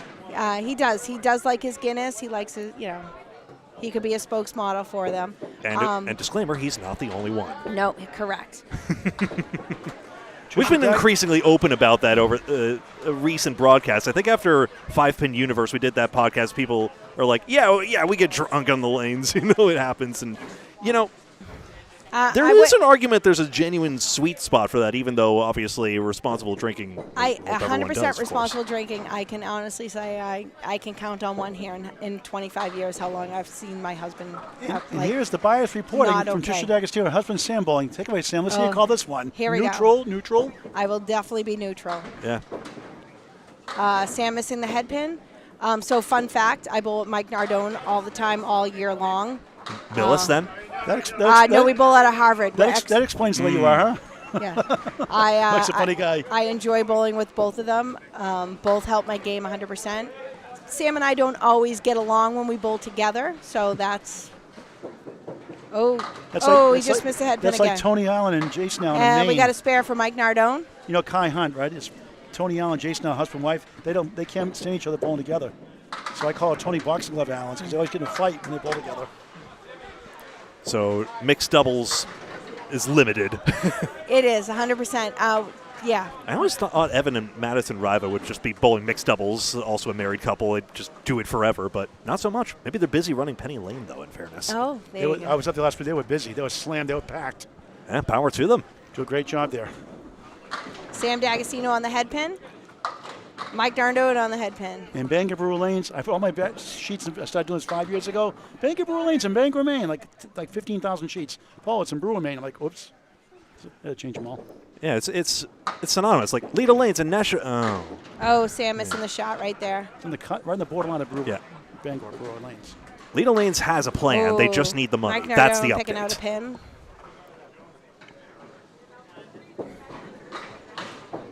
$9 for Sam. No marks. Is he in the doghouse? $10. Is he in the doghouse now? No. $10 for Mike Nardone. He's still averaging 120. He can pin that out. He is definitely not in the doghouse. Sam impresses me every time he throws the ball. So you got back in the Pro Tour circuit this year. You made a pretty good run. I tried really hard. It's weird getting back into it. Everyone always says muscle memory, but my muscles don't seem to remember what it used to do. So. Well, your memories don't know your muscles. That too. I've forgotten how to ride a bike. It's okay. But it is a very addictive sport. It totally gets back into it. We're talking trash about you, Mike. We're talking trash about you. Once you get back into it, I enjoy watching the sport, playing the sport. Doesn't matter. I look forward to seeing you get 100 average this year coming up next season. You're on the I doorstep. hope so. I'm more working on my technique more than anything. Oh, Chris Jones got a wobbly 8-pin back and forth. How dare you? Weebles wobble, but they don't fall down. I call that pin a chicken for not falling over and following its friends. So exactly, Greg. Greg, you are chickening out here in the broadcast. Literally. I don't have the chicken nuggets. Spare by Chris Jones. It's pretty good. Yeah. Is Pub 125's kitchen still open? Non-serious question. 9 o'clock. I'm fine. I'm too late. I have crackers. No, do not actually worry. Paul, you're such a food pusher. Thank you. So fun fact about Glen Gill and Sam Dagostino. Glen Gill actually has a signed pair of shoes from Sam Dagostino. Sam used to be the star bowler for the Wall-X, and all the young kids used to flock to Sam. Waltham. Of Waltham. I lived there too. So Glen, there's a small group that followed Sam around, and Glen was one of them. Great kid. Glen will always be a kid to me, no matter how old He he took is. a few years. He's back bowling the last 2 or 3 years. He is. AKA Bob Lee bullied him to come back. Yes. Now you're going to finish up the play-by-play. These next couple of blocks will leave you alone. Greg, back to this play-by-play. Yes, absolutely. I'll give some deferred time back in the third. I don't need a quota. I'm fine. Gets the 1-3 there for Gill.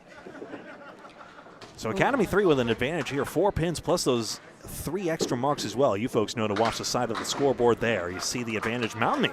All right, Greg, you're on the play-by-play. Trish on the commentary now. Yeah. Oh. So the end of the 6 blocks, okay? Yes. All right? Then we'll let you go. Or else. Or else, yeah. Or There we else. go. John Winchell and Steve Poulin. Steve Poulin knew his dad, Mike. Still know his dad, Mike. Great guy. Bowled with him at Park Place for a long time. Wyndham, New Hampshire. Yes. Bella's playing the old Friday Night Mixed League. Rick Kurowski in that league. Wow. John Winchell on the head pin. Leaves. Not sure what that 7 pin was doing there, but the 2-7 it is. Both bowlers on the head pin, leaving chunks of pin here. And Poulin gets 5 and leaves maybe the Starlight 5, maybe the bundle of 5. Canadian bucket Oh, John Winchell for the spare. of 2 marks in the last 3. Trisha, give it to Trisha. Love. Oh, what a shot by Steve Poulin. You get some love there from Billy Shauna Sr. Trisha. Oh, what's going on, Billy? I didn't know you spelled your name with like 5 A's. You know. I see Eric's in there too, wishing me, saying hello to me too. The cat landed on the keyboard. At least my kittens would. But what a happy night for John Zappi. Billy Shiner Sr. was here last time we covered Academy 3. Milliken says, I never drink on the lanes. I never like the taste of alcohol. Never got it down. Like a good chocolate milk. If you don't like it, don't force it. You don't have to drink. Billy, hope your wife is feeling better. Good fundraising. The Bowling Ball raffle over $1,200 so far, and more coming his way. It was awesome to see Erin the other night. Yes, I wasn't the anchor, Eric. I was the middle bowler, but I pulled them strings out for you. Don't worry. What a shot by Steve Poulin. Was Eric a better bowler than you? Eric can hold his own when he concentrates. He's like you guys. He always puts $10 to $20 or $5 every time. Great guy. Yeah. Great guy. He knew I was coming the last 2 weeks. He stayed home. No need for he can park the snowplow now, thankfully. Although, boy, the temperature's not really getting that much warmer these days. Ridiculous. Eric, thanks for your donation to Candlepins for Cancer, a 501c3 charity. Go to candlepinsforcancer.com. Candlepins4cancer.com. Check out the documentary, No Questions Asked. Greg put on the website recently. Tap on the video on candlepins4cancer.com. Just 25-minute brief documentary, candlepins4cancer.com. All right, we got Craig on the right, Dave Hodge on the left. Dave Hodge is on a mark. Candlepins for Cancer is a 501c3 charity. We got Craig Holbrook. He's on the 3-pin there. Dave Hodge throws the ball, fires. He's on the head pin. He leaves the diamond to the left. What's that pin behind the 2, Trisha? Do you know? No. 8. Sure. Trying to send smoke signals about the scoring, but they got it. There we go. Craig was on the head pin but missed the shot. Academy 3 leads the string. They lead the match. No, Dave missed the diamond. I think. No, Yeah, that makes sense, Mark. Hingham's up 1 in the match. Make it. Trisha winding up her broadcasting debut here. Doing a good job. Thank you so much. There's an 8-box here. So remember, 2 points per string, 2 for total here. We're trying to shake up these standings here. Oh, almost a John Zappi jump scare there. There's the standings. You see it there. Hingham got the first 2 points. They're pretty much entrenched in their place in the standings, as are Academy 3, but very interesting to see the story of both teams anyway. First of all, you know, what pieces will be there next year is a big question as well. Oh, we got a 9-pin drop for Kreger. Rebecca, I see your thing. Rebecca Graham, I am also a left-handed bowler. My idol was Marianne Kelly. Was that the one they were talking on the stream with 3 favorite left-hand bowlers? Were you one of them? And Craig Holbrook? John I'm Zappi probably third? not. Not many people know that until they see me bowl. I am a left-handed bowler. Is that being rebellious because Sam bowled right-handed? I don't. Both my kids are left-handed, but my son actually bowls right-handed. Craig furious that shot. The skee ball shot going to 50, the 100 points. No points. Boing. Nothing to prove. If he didn't care, he wouldn't bowl. Bob Kelly, Marianne Kelly, the artist formerly known as Maddie Kelly. That's right. Peter Flynn, one of my favorite bowlers as well. Featured him on that Candlepins for Cancer showdown. And Craig Holbrook, ages what is ago. that called? Miss the second, make the third? Oh, that's a Paul Grant special. I will give a shout out to my son Bobby, who's at Pennsylvania right now at Lackawanna College. They're playing in the baseball playoffs, so he couldn't be home yet. But Norcross is a lefty, and Norcross is my best friend. You Gotta know give, that, Eric. gotta give the Woburn shout out there. All right, thank you, Tricia D'Agostino. Thank Time for you, an gentlemen. update. Time for an update from Greg Gouillart. Thank you, Tricia. 353 to 331 is the official score. Or correct that. You're on 2 and the guest microphone's on 3. Okay. Production notes in flight. That's how we roll here at Candlepin Bowling Network. 8 pins knocked down for Lapierre. Split there. Zappi mixing. Do you not know who he is? Get over. 7-10. Stats available there. So president and vice president alternate. So Dave Barber was always going to become president next year. And then who it will be from there, we'll soon see. Pin hit flat for Lapierre. Whirling Dervish isn't going to take the 10. Zappi wants to twirl this front wood. He got it. Actually, not much of a spin at all, but son of a gun, he got it anyway.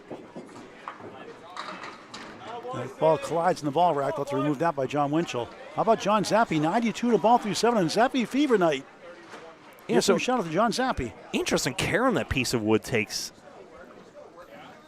What a great game for any age. Candlepin bowling is cool. It's unbelievable. A unique sport like nothing else. You 10-pinners, you 5-pinners, check it out. It's a game of skill and challenge. It'll drive you nuts. You'll love it at the same time. Nothing like Candlepin bowling. Summer leagues following your local bowling center. Fall leagues also soon. There's headpin triangle 2 for Scott Lapierre. He's been pretty consistent on the headpin. You can see by those colorful bricks stacking up on the center there. John Zappi into the 3-pin, fills 5. So a chance here to go into the high 120s, even just by pinning alone. Has to get a few here, of course. 23 pins plus a mark for Academy 3. Massive lead here for the home team, but not insurmountable still at this stage. Off the wood, it's good. Scott Lapierre again sitting down on a mark. He's got a 4-mark string, which basically is on course for 120s. Zappi gets it on the outpost to match. 15 and another for him. Fine, I'll take the crackers. Sheesh. And here's the replay. Gratuitous Zappi replay policy in full effect this evening for the retiring president of the Friday Night Pro League. There's one other photo I keep meaning to share. Let's see if I can find it here.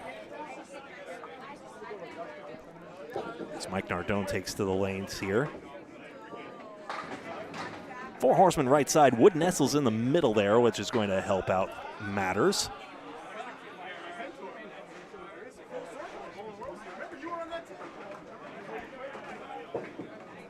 Actually, the 3-pin gets over at the last moment. Dagostino mixing. Check mark in the middle there.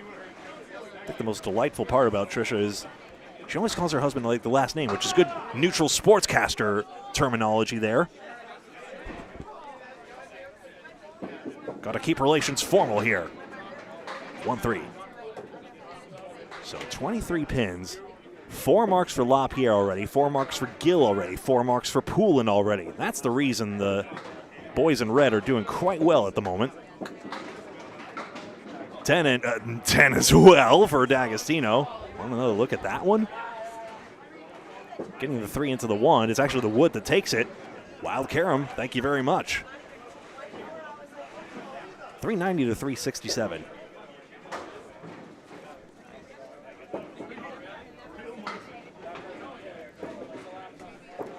Nardone's got his head pin, flutters away, does the ball. 1, 2, 4, 7, 8. Dagostino mixing up, 6-pin, wrong way, but 10-pin is all he's got.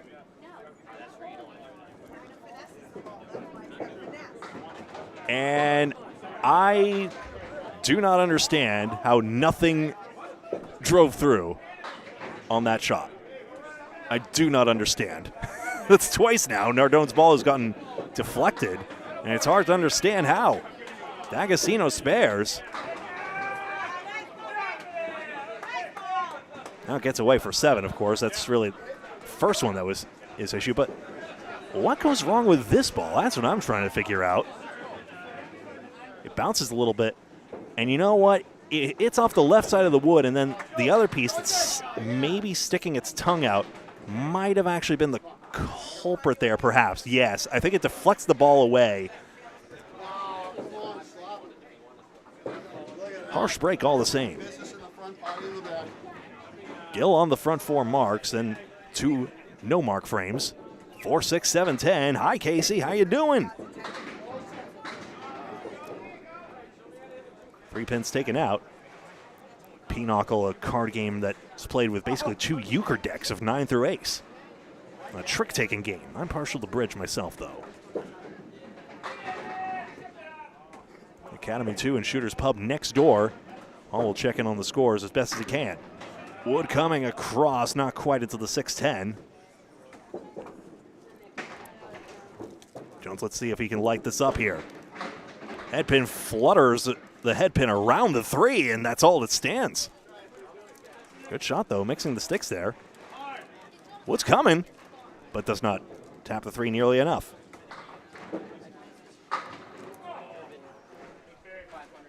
Trying to pull up some statistics here. Pardon the radio silence a bit. 9 box for Gill.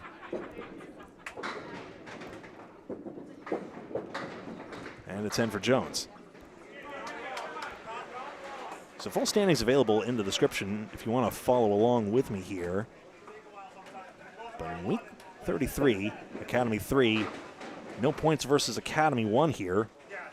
A match that was technically a home match for them. 6, 7, 8. That's the one Nardone made. Triangle 3, Jones with the better leave here.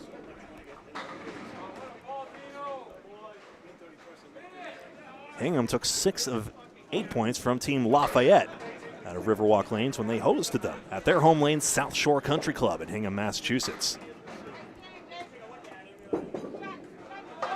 And there it goes, 6, 7, 8 for Gill.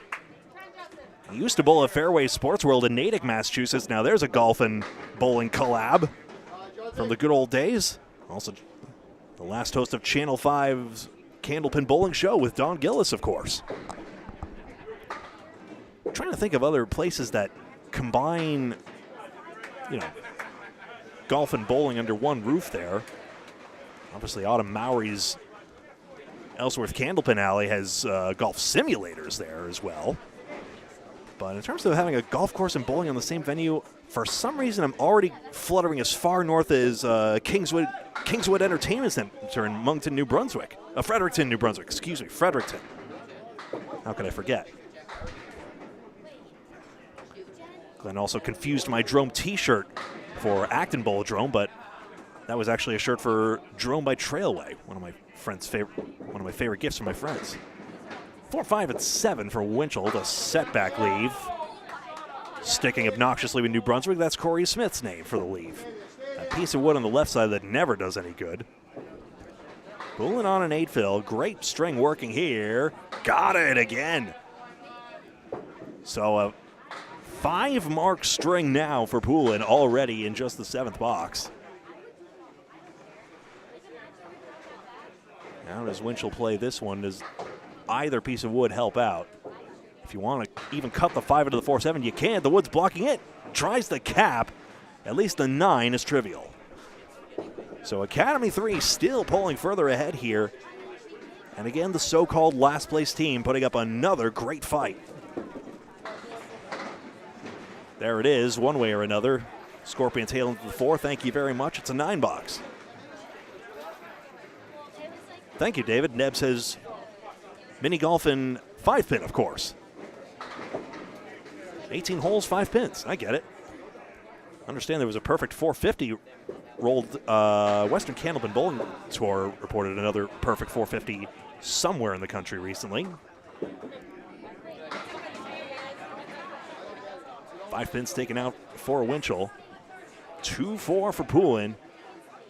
Can he keep this going? 30 bonus pins in the last 4 marks. He's got it. 5 in a row for Steve Poulin. 116 in a ball, and he just keeps on going. In times past, I've seen him get afflicted with the splits. Not so much here. He's getting his leaves, and he's taking advantage of it. You see the head pin accuracy as well is really helping there. 7 of 8. So clearly a ball that's working perfectly well. Winchell needs an out here. 1, 2, 7, 8. And he'll stick with a 7 box in this one.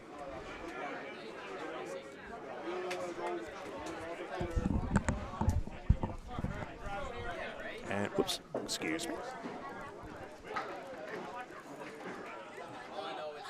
Holbrook and Mallahan in the 7th and 8th boxes here.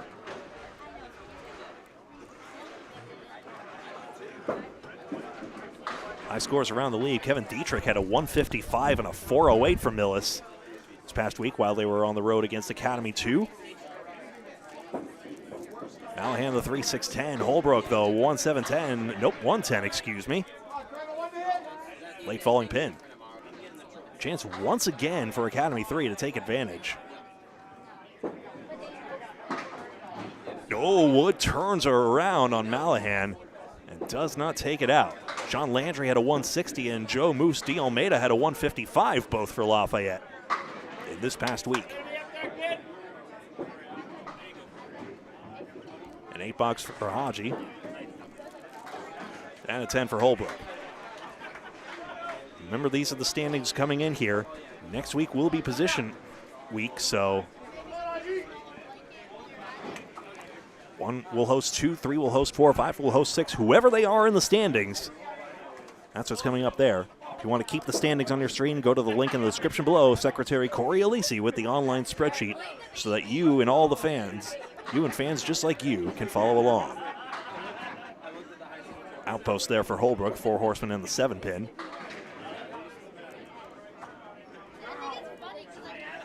Status quo holding well for Academy 3, but a lot of marks still. 3 marks to 2 open. Still to fill. Lanes 1 and 2 here. This 44-lane house here in Academy Lanes, Haverhill, Massachusetts. Basically 3 different houses. This red house, I call it. It used to be yellow, but recently refurbished in the recent past. Nice seating area. Brand new masking unit, but still those old pin sweeps with the logos you see there. Scoring was upgraded to automatic as well after using CompuScore for many years. Now Cubica AMF scoring as well, so that you can take selfies of yourself and stick it up on the scoreboard. And sometimes you folks can even follow along online as well, but I'm not sure of the link to this particular center if it's enabled. 430 to 4. It's 430 to 469. Oh, I promised you folks a score correction, didn't I? And then I didn't do it. I'm the worst. Current Holbrook has a 78, I'm afraid, so and an 8 box in the 5th was the score correction, and now we're up to date. Zappi on a spare fill. Wood turned on him. Straightened out, so I'm not so sure that's as friendly. As long as it deflects in one way or another, it should be good. 7 fill for Lapierre. Missed it. Which side of the wood would you have played it on? That's the question. He'll probably have to just play the same shot again, whatever he was trying. Lapierre, you see him trying to put the cut on it, but did not get it to go. 2-4-7 is good for a 10. There it was. Just had to play it on closer center line right to get it to go. But it does pick up 3 pins for Hingham. Keep an eye on those pins, of course. Statistics right now, head pins are basically even in this match. Pins lost, Academy 3's only lost 26 pins after the 3rd ball to 33 for Hingham. Marks are 17 to 11 in this string at this moment for Academy 3. That's their big advantage right now. That's all lined up there for Zappi, who's now guaranteed the 130s. Lapierre guaranteed the 120s, but dissatisfied with that. 2, 7, 8, and 10. 1-9, but Wood is bridging the gap for John Zappi.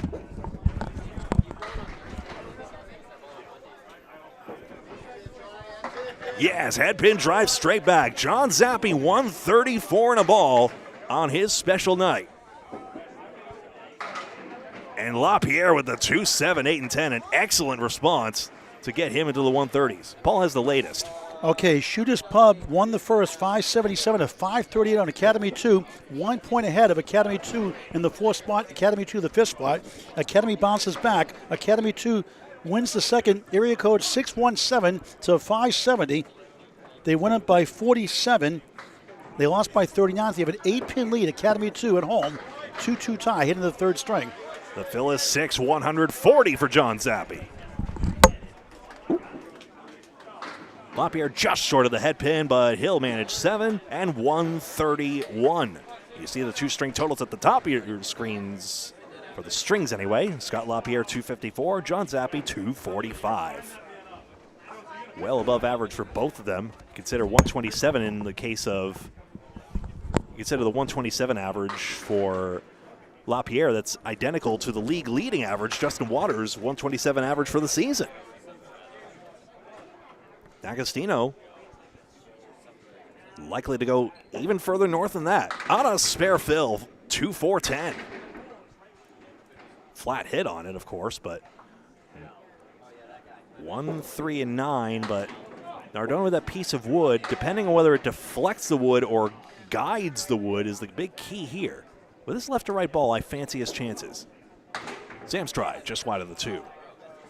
Where's the head pin going to hit? Will it hit the 3 or will it hit the wood? Into the wood, and it did deflect it. Too bad. Good bid by Nardone.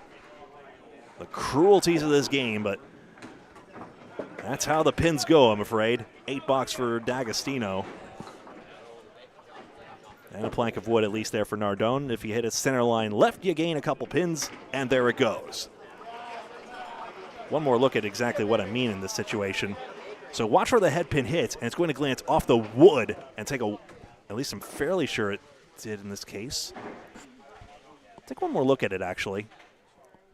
Either way, it caused the piece of wood to deflect. I'm trying to speculate whether it hit the 3 pin and spun the wood forwards. But either way, nothing went back to the 9. Tricky thing. If it had been more out of the way, it might have possibly contained the 3 pin and driven it straight back. Triangle 4 for Dagostino. 4 horsemen broken up by Nardone. Good to see you, Nick. One of the stream, Lauren Grant Belmont. Love that middle name, Grant. Fix the microphone. That's better. There you go. Welcome back. David Gowitz from Oshawa, Ontario, Canada. 18-hole mini golf at Nev's Fun World in Oshawa, Ontario, Canada. Dave's a great guy. Ooh, into the 4 pin straight back. It's looking good for Academy 3 to make it 2 points apiece into the final string on week 34, the last regular match before the position round next week, before the playoffs a week from tomorrow, at time of this broadcast, May 16, 10 a.m. from Ryan Film Amusements, Millis, Mass, Route 109. And again, live coverage on YouTube and on Facebook on Candlepin Bowling Network. And again, proof positive. There's no such thing as an easy matchup in this league. Academy 3 took 2 points off of Central 3 as well, remember. Jones up here for his 9th and 10th. Gill's that 1-7 box is really the one blemish. That's it. But he's stuck in double-digit doldrums. 9-pin drop, the ultimate washout. Gill, he's been splashing pins well. He's got the 8-pin drop here and a chance for the 120s. 103 through 8 in the spare 8. Thank you to all 219 of you watching live across our platforms. Spare for Jones. Gets the breakthrough, and Gill, ooh. Well, he hit his head pin. Tight match. Glancing blow here. There's the 10. Academy 3 has been tough all year. They've won a lot of tough matches this year. As Sean McDonald said earlier, the Fishermen. They were competitive last time we were here, too, a couple weeks ago. So Hingham had the 24-pin advantage, but now Academy 3 swings 40 and results in the 16-pin total gain you see on your screen.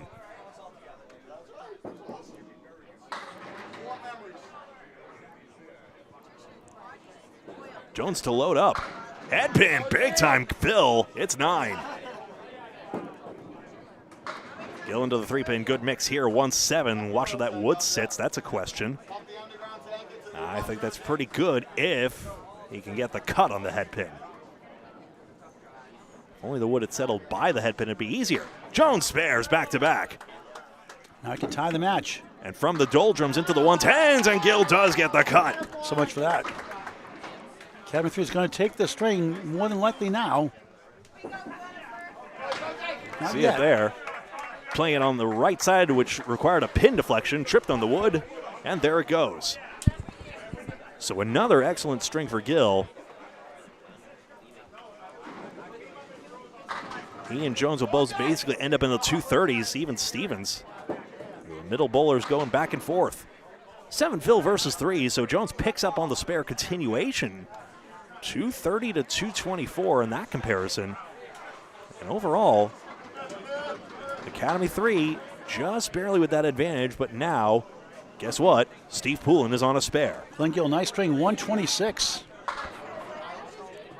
Late in the second of 3. Position round next Friday night to be determined where and who. We'll let you know early week. Steve Poulin, the strongest bowler so far tonight. Winchell first, 1, 3, 7, and 10. Wood latches onto the 7. Poulin might have dropped it slightly at the line this time. Gets a 4 fill.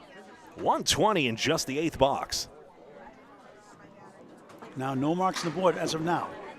Winchell headpin good. Until now, what a shot that was. Left side of the headpin for Winchell to take it out. Still time here to take it. 8-pin not. Poulin denied. Close in total. There's the 10 box. 130 through 9. So 31 pins minus a mark. There's still technically time. Doesn't require a crazy miracle for Hingham. Technically not a double strike miracle, but basically requires running marks at this point. So Winchell, crazy string. Poulin, a crazy string. Look at that. 10, spare 6, 10. But a big fill for Winchell. It's 9. Maybe, just maybe, he can still put the game in Holbrook's hands. Poulin suddenly losing the headpin, but has done his work well. Even though every competitive bowler like him wants to keep competing to the very end. Plank is right out in front here. Winchell, left side, it deflects around. Wow. And Dagostino, I believe, spared the shot, but he had to hit it on the red line exactly. Headpin sent through the gap of the 2 and 5 for Poulin. The Academy 2 match, all right, with Shooters Pub of 1 pin separation and points coming into the final string. 7 pins for Academy 3 in total early in the 3rd. So Winchell challenging with a 10 box. Pins are a question here for Poulin, and he gets 2 more. That's a 7 box. Still, Hingham gets the total lead back. 19 pins. Holbrook can take this away with 2 marks if Hodge gets none. Riverwalk Lanes beat Millis by 4 pins, second string, 560 to 556 in Ryan Filmy Music's Millis Mass. 2-2 in the match, but Millis has a big lead. Well, semi-big lead, pretty much. Week 34. 64 pin lead going to the final string. Penultimate week of this Friday Night Pro League in 2026. Holbrook bumps the 8-pin, doesn't get it. Still seems gettable here. Mallahan, any mark could be the end of this string. 3-6 offers a great opportunity. Basically, Holbrook has to win 2 marks to none. And he doesn't get his headpin, and now a miracle is required. Mallahan hits the wood instead of the 3-pin, unfortunately. Hey, Nico Pujar's here, our social media manager. Nice to see you. A lot of good shots tonight on John Zappi night. And the box is 5, so actually Academy 3 is going to be the gainer in this situation. Just 6 for Holbrook, technically. 6, excuse me. Just 84 through 9, youch. After 139 first, go figure. Scores confirmed, 580 to 557, 1 box remaining. 23 pins, so 8 box from Mallahan. Hingham up 1 in the match. Totally locks out. Talk to John Zappi after the 3rd string is over, too. On John Zappi retirement night. Not retired yet, officially. Good ball, Holbrook, but Academy 3 takes the middle string. Tied 2 points apiece, heading to the 3rd. That'll be automatically tabulated on the score sheet because your boy keeps forgetting when it's manual. 2-4-6. Nice cut, Holbrook, yes! He almost overcut it, but the sidewall saved him. Replay. You bet. I don't know why he's clutching his face. Now he's immediately telling you, oh, I could have played that better. That's key for total. That's a beautiful shot here. Real quick here, Aji and 8 box. Real quick look at the replay. 2-4-6. And yes, Holbrook so fine on the 2-pin. Whoops. And then back it comes. 588. No time to see it again. Here's the spare mark down. Then the fill wayward on the head pin. It's 6 more, and Holbrook into the triple digits. So, Academy 3, like I said, takes a string, but Hingham still holding total, bringing up an exciting conclusion where either team could still take 6-2. As we honor John Zappi's career tonight on the Friday Night Pro League here on Candlepin Bowling Network. 2-string total, 12:02 to 11:93 for Hingham, 2 points apiece. Each side has won a string. Over to the 3rd string now. Paul Grant alongside me, I'm Greg Gouillart. You're watching us on Facebook and YouTube. All our streams are on YouTube. Many of them are on Facebook, but please follow us in both places. A lot of our news updates tends to be on YouTube, even though Nico will... a lot of our news updates are on Facebook, excuse me, even though Nico will scurry many of them onto YouTube as well.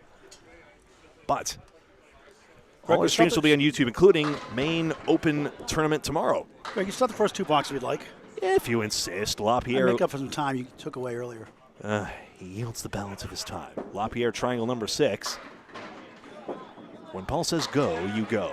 Nico, it depends on logistics. Greg's not available next Friday night. He will be for the playoffs next Saturday. Depending where it is, I can't go to Metro. Probably going to be either Millis or it could be Central 3. It's Central Park Lanes 1 at Central Park Lanes, East Boston, Mass. We'll see, depending on how everything's turned out tonight. Lapierre's pub is, I'm sorry, go ahead. Yeah. Lapierre doesn't really blunder the plank here because he probably had to spin it one way or another here because you see it's at a skew angle. So I think he was trying to play on the left side here. Now he plays the safe shot. And see, there's a wrong way to play that piece of wood. That would not have gone there. Final string away, and John Zappi Knight. We'll more him in just a moment. Update 2 from Nico. For a 3rd ball, it was a good shot. Zappi gets him a 1-pin lead in the string, got 10 in the match. Academy 2 lost the first. They won the second. There's a catchphrase that applies here, but it would definitely not be a good time for that. He's Mr. President. How dare we? And after 2 strings, Academy Lanes is up 8 on Shooter's Pub after 2 strings early in the 3rd. Scott, shoot that. Academy 2, 198 to 174 in Shooter's Pub. The 5 seed leads the 4 seed. 1 pin separating the standing. 2 points apiece. Academy 2 is up in the match by 32 overall. 24 in the string. 1, 2, 3, 4, 5, 6, 7, 8, 9, 10 pins for Lapierre, and we can get set here. John Zappi, 19-8 in championship matches on Comcast to the last championship show. The only bowler to qualify in the Comcast era, 2001 to 2009, Greg, to qualify for the Candlepin Challenge. He was second in the 2007 champion show and 3rd in 2008 and 9. 18 years in Easter Classic, top 10 8 times, top 20 12 of those years, won in 2009 with a 26.62 performance. Also appeared in Candlepin's WNDS Stars and Strikes and Candlepins for Dollars. 9 appearances, 3-6 in WNDS, 0-1 in Candlepins for Dollars. Appreciate his honesty, his humility.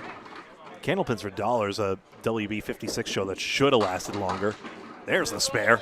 I mean, you get Dunk's colors on a candlepin, you know you've made it big, and then WB turned it to the CW and decided to cover the other bowling. You mentioned in the pregame interview, he's 2-1 against Craig Holbrook on TV, 3-3 against Bob Whitcombs. He wins the best 4-7 series, 4-3 of the 2 combined, and those 2 are in the Hall of Fame.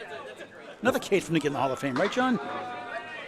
He shouldn't be terribly surprised that everyone's nominating him for that.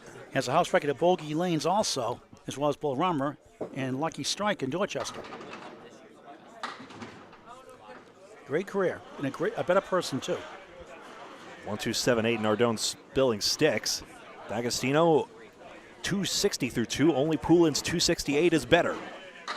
That's headpin. Crossed over left the kingpin, 5-pin. And speaking of Sanford, more in just a moment. Nardone just wide. Got the sticks though. The pins. Chance here for Dagostino. Yes, Wood ramps it in. Yeah, Go ahead. 156 first for him. 9 with the front up, right? Wallingford Live Skittles. There you go. Tomorrow and Sunday, it's time to go to the Main State Open Eliminations Tournament. on Candlepin Bowling Network. I'll be on YouTube. Michelle Atherton on Facebook. 2 different broadcasts. I'm on YouTube. Her on Facebook. Shortly after 10 a.m. tomorrow morning from Bowlerama in Sanford, Maine. Men's and women's open eliminations championship matches. 12 men, 12 women. Top 4 get a bye in the first round. Bracket style. Players and lanes be determined tomorrow morning. Live coverage 10 a.m., 12:30, 3 p.m. tomorrow on YouTube, on Candlepin Bowling Network, Michelle on Facebook. And we'll join together Sunday for the 10-string finals, men and women's together. 10 strings, 10 a.m., live on YouTube, on Candlepin Bowling Network. Please hit that subscribe button. It's free, and then the bell icon so you don't miss the ball when we go live or if we lose the feed. D'Agostino and 8 Phil, and here chance another one. 3 and 6, it's good. 18 and another for D'Agostino. Shades of the first. 3 marks and 4 for Hingham. South Shore Country Club way out in front to start the first 4 boxes. One of the challenges live streaming, sometimes the Wi-Fi was out like last weekend in Bangor Brewer Lanes and Brewer Maine. We had to go 3 different times in the live show on the finals. So hit that bell icon so we go off and go back on. You get notified. We use the Wi-Fi for the weirdest possible reason, I always say. But, of course, some centers really invested in it, like Academy Lanes. Thank you so much for all the Ethernet. You even put an Ethernet port in at one point and then eventually just up the Wi-Fi, and that worked perfectly as well. So really love it when the centers really embrace the streaming aspect because, of course, you just need the internet for your customers, right? 5 drops for Jones, 7-10, but playable wood. Yeah, Millis, Riverwalk Lanes 2-2 after 2, and Riverwalk's down 64, heading to the third in Millis. That's bad news for them. Millis' match number was 9 coming in these final 2 weeks against 3 teams with 103 points. They're at 111 coming in. So for clarification, last week was the APH tournament, average per handicap, or just handicap, of course. That's Maine's terminology for it. Wood didn't stay in the middle for Jones, so now not a lot of love on that 7-10 there. And this week it's Maine open elimination. That's scratch. Yeah. And, some arguments about what they're doing in Maine. You need more bowls to have the open eliminations from a payout. So they're going to fix it back for next year.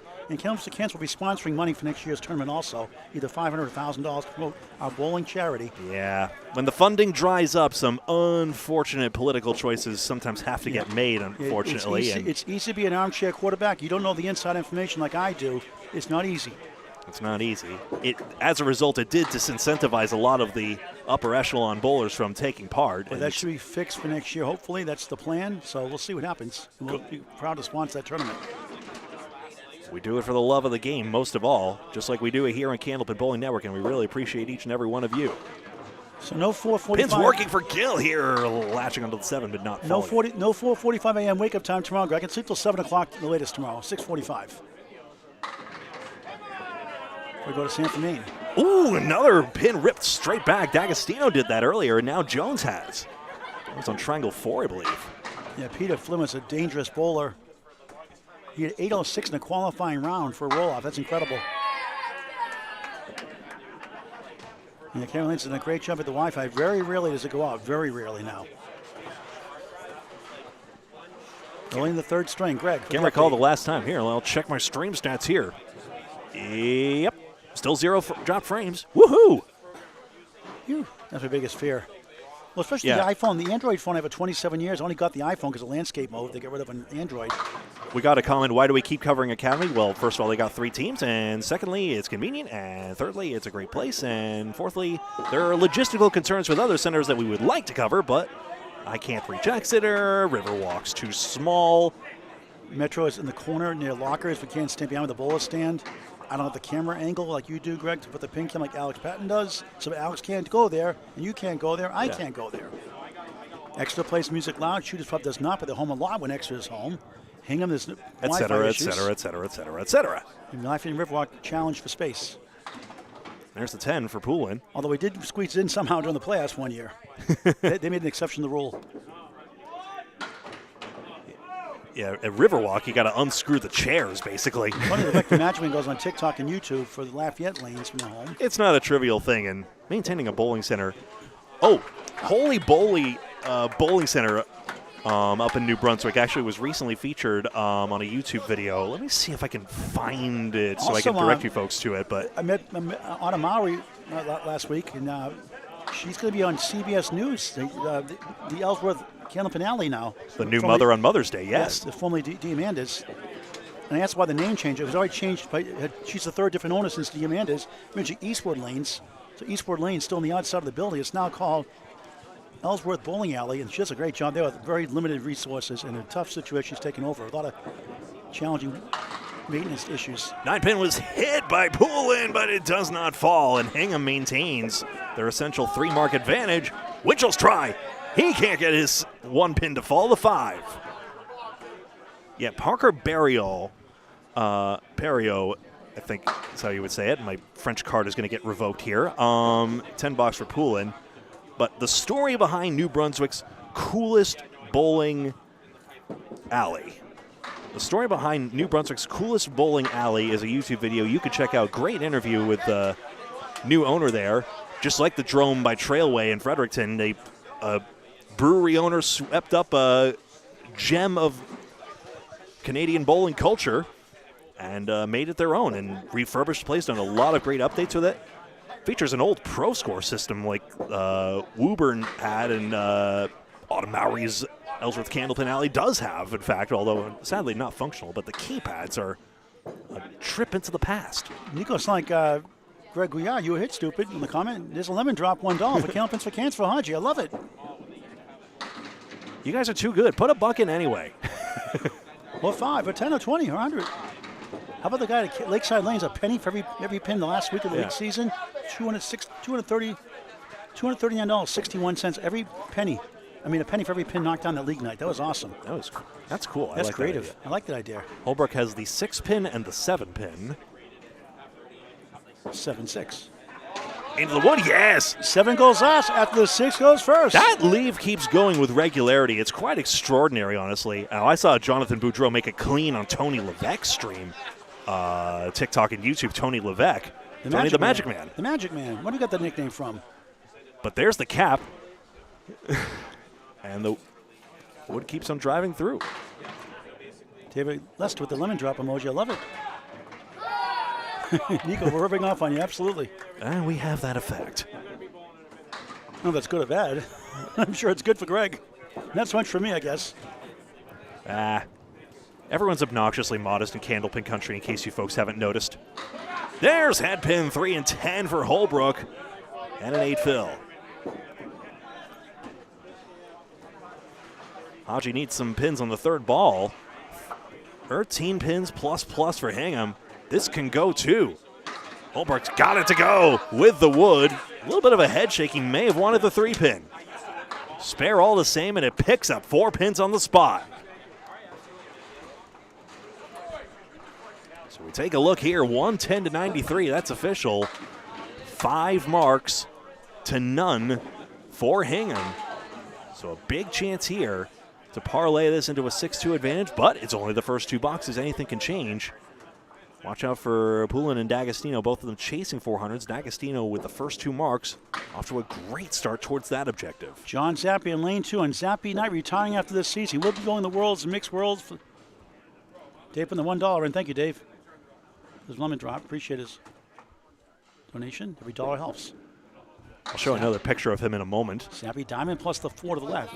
3rd box. String, now spare 5 in the 2nd box, 25 through 2. Scott Lapierre takes down 9. Wood in front of the 10. Rolling away. Great match here tonight. A 6-12 matchup. Academy of 3, very deceptive 12 seed this year. Zappi just pulls left. Wood turns around. Can't get to the 1-3. We're on Candlepin Bowling Network on YouTube in high definition. Over 2,800 videos, 2,800 videos plus, over 6K subscribers. Free always. You can donate to Super Chat if you like. Also up our network for expenses. There are many. As we volunteer, Lapierre missed that chance. I'm sure he's tickled pink about that one. He's had a lot of chances. 18 for 23 on the head pin. Zappi head pin it. Can't get to the 3 for 9. 17 to 23. 34 through 3. Scott not there for 9. Playing poker, 9-9-9. 27 through 3. The ESPN of Candlepin Bowling is your home for all things Candlepin Bowling. We are Candlepin Bowling Network on YouTube. Also on Facebook tonight, high definition, YouTube only. Please tell your friends and family to subscribe. Why not? It's free. You can also, again, donate to Super Chat. Dagostino has also only missed 5 head pins, in fact. Zappi crossing over. 2 middle, 4 left, 5 right. Position round next week. Lapierre back in the pocket, slipping and sliding 8. 4 wobbling 7. Wood sticking around and rolling right. Gives him better odds now. There is a stick in between slightly. Could that get in the way? Class act, John Zappi in lane 2, left-handed for a spare. It's gone! 4-4-4, 44 and a ball through 4 plus. Second spare of the third. Scott picks it up, spare. 37 the ball through 4. Comparable scores for the leadoff bowlers. Lapierre usually would have bowled anchor, but made the switch to leadoff recently. I apologize to the FCC. Let's pause 8.3 seconds for station ID from Greg Gouillart. I didn't know they cared. This is Candlepin Bowling Network on Facebook and YouTube. Please like the video, hit the thumbs up button. I do not have enough time. Thank you very much for watching. We'll add 2 more to the string. That used to be an FCC rule anyway. I joke about it, one thing else. I need a magic minute, speaking of yielding time. Okay. Dagostino, beautiful ball, setback lead for low Corey Smith. Worse still with the wood. Nardone, right side, 6. Usually at least has the decency to be horizontal. In this case, it's just halfway. It's quiet quitting. Sam spare 9, spare 7. Spare 8, spare 7. Make it 35 through 2 in the third. Good try. Oh, a stick short, barely. Mini stick. Denied 3 in a row. Good bid. Got the 7 Ted nudging wood earlier in the match. Slips on that 7 violent bow to the 10 for an improbable spare. That 156 first.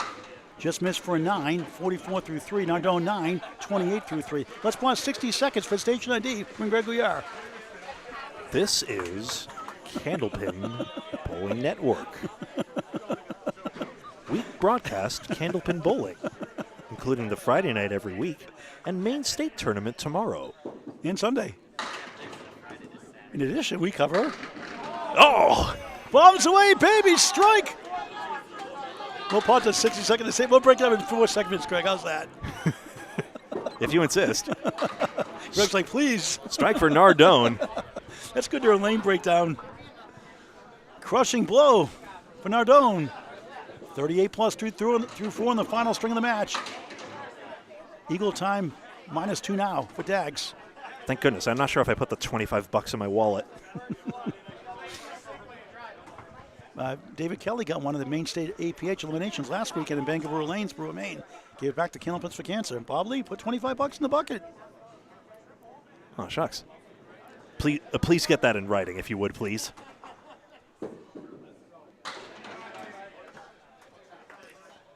Needs an out here to Sam. 2 object pin hits. Oh, what's a wow 10.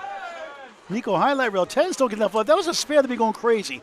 I go crazy. Some 10s should be worth more than 10. There, I said it. Let's continue your station ID, Greg.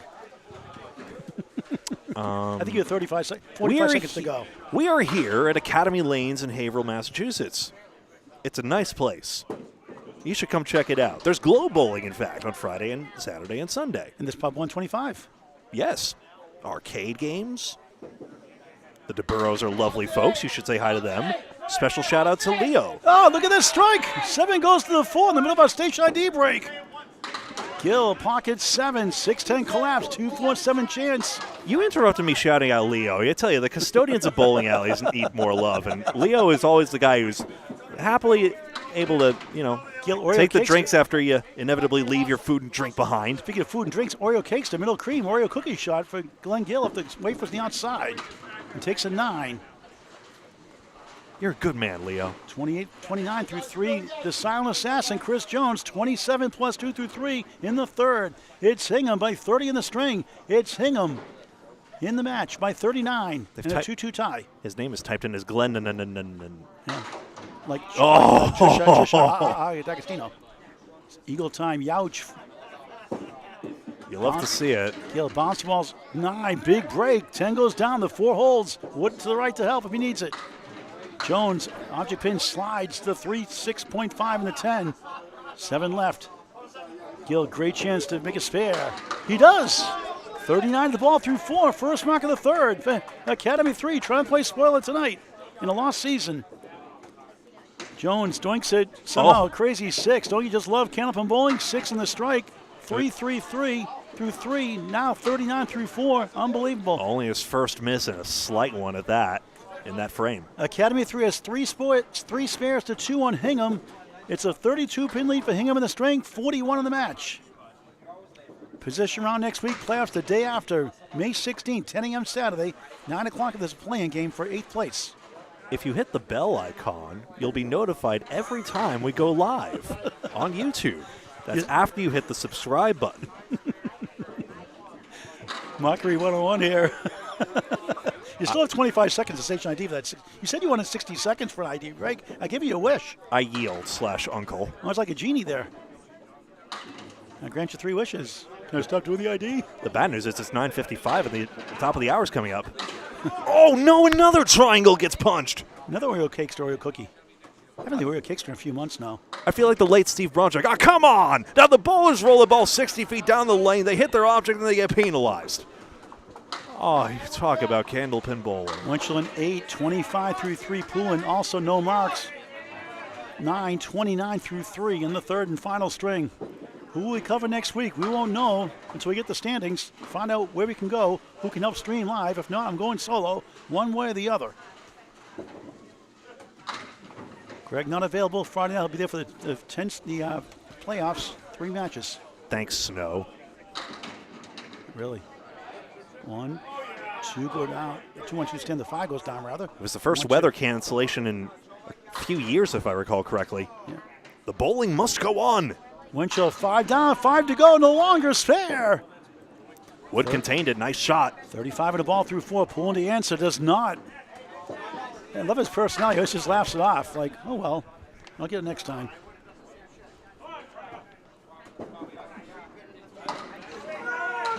Hodge-Mallahan for a 9.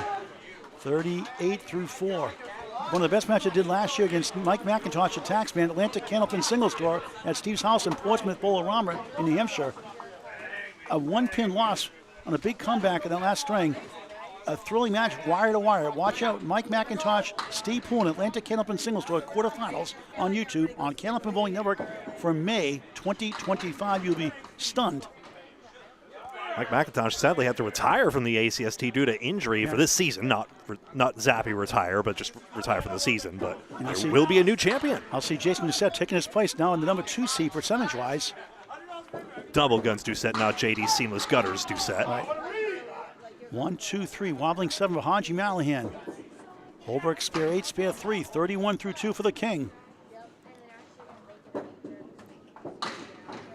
Right side, 1, 4, 7 still there. Hodge try to pick it apart. It's a good ball. Oh, the 7 still strong. Holbrook, head pin, got a little greedy, 8. 39 through 3, Hodge in the Pacific Ocean, 9. 25 through 3, the Greg, the update after this box. But now 25 more seconds station ID after a 60-second request.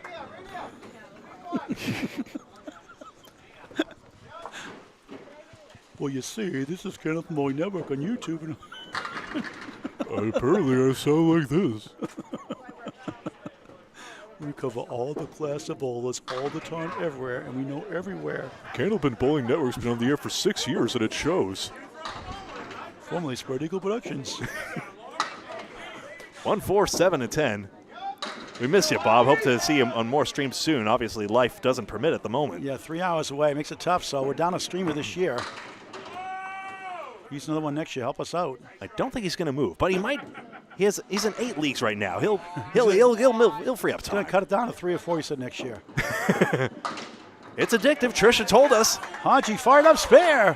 35 of the ball through 4 for Academy 3. Hingham's Craig Holbrook at 10. 49 through 4 on Candlepin Bowling Network. Greg, with the update. There it is. In that last pair of boxes, Hingham had 3 marks. Academy 3 had 4, so clawing back the deficit just a little bit, but 34 pins up for Hingham, minus a couple of hits, an extra hit strike, and an extra spare. You see the notation, the Canadian notation to the right of the scoreboard. But there we go. Oh, Caroline, we're just being silly. Chance still, it's not that much of a blowout as before. Nico, usually I say Candlepin For Cancer get strikes or spares or good shots. Setback lead for little Corey Smith. Hey, how about the real deal? Devin Brooks bowling the ACST every 2 weeks. What do you say, Devin? Bowl 18 weeks in one weekend. 5 pins picked up on the fill for Lapierre. Trying to kick it over somehow. Hodge-Mallahan won't carry. Trying to get a kick off the wall and tap that wood. Not enough to get to the object wood. Any crazy folks want to play the right piece of wood in that situation? Zappi 2 fill 46 through 4, the retiring great. Lapierre 9 at the halfway point of the third and final string. After the spear 7, 44 through 4, 9, 53 through 5. 10 box for Zappi, 56 at the half. One more picture of John Zappi. There he is with the World's team one more time. That championship here in 2008, Bangor Brewer Lanes. Jeff Surratt, part of that team. Craig Holbrook and others. I'm going to do that picture on Candlepin Chat during the week next week and have time. Whenever that is. Busy schedule. Maine this weekend. Maine State Open Eliminations, 10 a.m. tomorrow and Sunday. Zappi pulls left, gets 6. The Rick Kiemelski Special Millis, 1-3-6-10. Lapierre 1-2-7 right side, 6 middle, 9 left, 10 right, not an easy one. Grabs the 2, Youch. Oh, good. I was worried we were crossing the goofy threshold. Been a long season. Zappi pulls inside number 1. Having a decent string though. Lapierre, good pinning, nice knot of that mess, not bad. Wait. Oh. 2-6. John trying to get the 66 through 6 with the number 1 for a 10. And he won't get it at 9, so 65. There we go. Stats overall in the match right now. Pinning is basically even. Hingham has left 82 pins on the plate and Academy 3 77 on the plate. Marks overall 43. It's actually 44 to 45. Academy 3 is more marks. I'm a bit in disbelief here, but that's what my spreadsheet's indicating. I'll have to count that up. Yeah, Carol, we get a little sleep deprived sometimes, especially me. We get a little giddy sometimes. I like to have fun too. Nardone almost doubles there. But we could be serious too. Sam Dagostino, check mark left. 54 through 4 start. Nardone strike. He missed the chance for the big 20. 47 through 4, missed opportunity for Academy 3. It's the same thing. It's not a gimme piece of wood there because it's so distant in front and you have to hit it the right way or it spins out like that. Dagostino connects fair. Big swing, 64 half plus 1. And a third mark of this string for the man chasing a 400. Mike Nardone, Paul Grant special, missed the second, make the third. Never a good time for that, especially when you're losing 10, 57 half. Even with the wood and all that, I don't know. There was a 10, right? Score given 9. Bulls aren't watching. Got to watch that scoreboard. It's haunted. Academy 3 down the string. Hingham has to lead by 21 in the string, 30 in the match. The man on the stream said Paul Grant special to my face. I want my 10 box at least. Actually, behind my back. Dagostino dropping 6, 8 behind the 2, 1, 2, 4 in front, 6 fill, 70 half. Nardone 2 in the first ball, 5 in the second, 1, 6, 10. We're still 25 seconds in that station ID, Greg, and we have one more left after that. I believe you. Stopwatch. Dagostino needs 20 bonus pins. That's basically 3 marks worth. He'll take 3 there. Nardone going for all 3 and gets 2 of the 3 for a 9, 66 through 6. Dags a 9, 79 through 6. We saw Holbrook play this leave aggressively as well. I'm wondering if the wisdom on 1 and 2 leaves on the third ball is changing somewhat, or if we're just, it's a small sample size then again. Watch the space though. John Zappi said lucky strike lanes and Dorchester's favorite. Same thing as Danny Harris, the fireballer. Both on that Polly's push we did a couple weekends ago, Greg. That was a lot of fun, wasn't it, with Nick Stevens? A lot of fun for a seriously good cause, honoring the fallen flight attendants of 9/11 specifically, and heroic sacrifices honored that day. I kept it pretty good. I kept my pace with Nick Stevens. It's a clown show. It's fun. We're just along for the ride. I'll watch it during my knee replacement surgery in July. The man doesn't deserve to be unemployed. I know that much. He'll get something sometime soon. Matter of time, yeah. He's got an independently successful Instagram channel. He's fine. But I wish him luck anyway. And didn't swear either, I swear. Oh, living the edge of that pin. Wow, that was tight. Nipped it barely. Skinny jeans, Randy, skinny jeans. They call him the silent assassin, like that. 49 half plus 1. Had a strike 6 in the third, a 6 in the fourth, makes up for with a spare. And Glen Gill a 10, 56 half. Halfway through the final string of the match, the final regular season match before position round next Friday night, one day after the 8 teams of 12 make the playoffs. 3 string matches, overtime, 9 o'clock a.m. next Saturday morning, if there's a tie for 8th. That'd be something. That's all loading on the fill for Jones. It'll be all day afternoon to the early evening next Saturday afternoon. May 16, 2026. Candlepins Network has the coverage. Gill leads up number 1. So, yes, I'm showing the fill average for Hingham on their marks is 7.07, and for Academy 3, 6.32. Very interesting. Fills on marks, a big part of the difference right now. Nico, I'm going to get around. I'm going to get to that event with Greg on the July 12th, the extra double. I'm going to get there one way or the other. I'm not going to drive, obviously, for a month, but... We're not missing Ladies Internationals, nope, no way. We're going to be there for 4 days, too. You get that Thursday off, Greg? I'll figure it out. All right. Thursday coverage. Ladies singles Thursday, a day earlier. Friday, Saturday, and Sunday teams. Won't go till 11 o'clock at night, 10 o'clock at night like last time. That's Ladies Worlds, Ladies Internationals from a... If my truly, truly wonderful boss, Cecilia, is watching, I will put my time in off request in formally. 1-7-10 Sports from Augusta, Maine, end of July, beginning of August. John Winchell on a spare. Jones 64 through 6. Glen 1 better. Now bowlers 4 of 5. Steve Poulin, his father Mike, Hall of Fame nominee for 2027. 3-6-4 left. Winchell's spare is a 4-spin. The 8 and back, the Christy Appworth special in Maine. She won it last year for the Maine Open Eliminations due to a baby not bowling this year. 5 fill for Winchell, 40 through 4. Poulin, oh wow, what a shot for a comeback spare. Slide up, slide down. 48.5 plus 1. Winchell trying to answer, gets the 8 out of the way. 1-3-6-10. Not pitting as he usually does well. It's a funny game, but his team has leading the string. His team has the lead in the match. Poulin isn't out of racetrack for a 400 either, but needs 3 marks of his own. Winchell gets a 9. 49.5. Poulin 1 less, but the bonus ball. It's 306, 276. Hingham up 30 in the string, 9 better in the match, 39. 2 spares done for Academy 3. Makes it an interesting situation to cut it into the teens.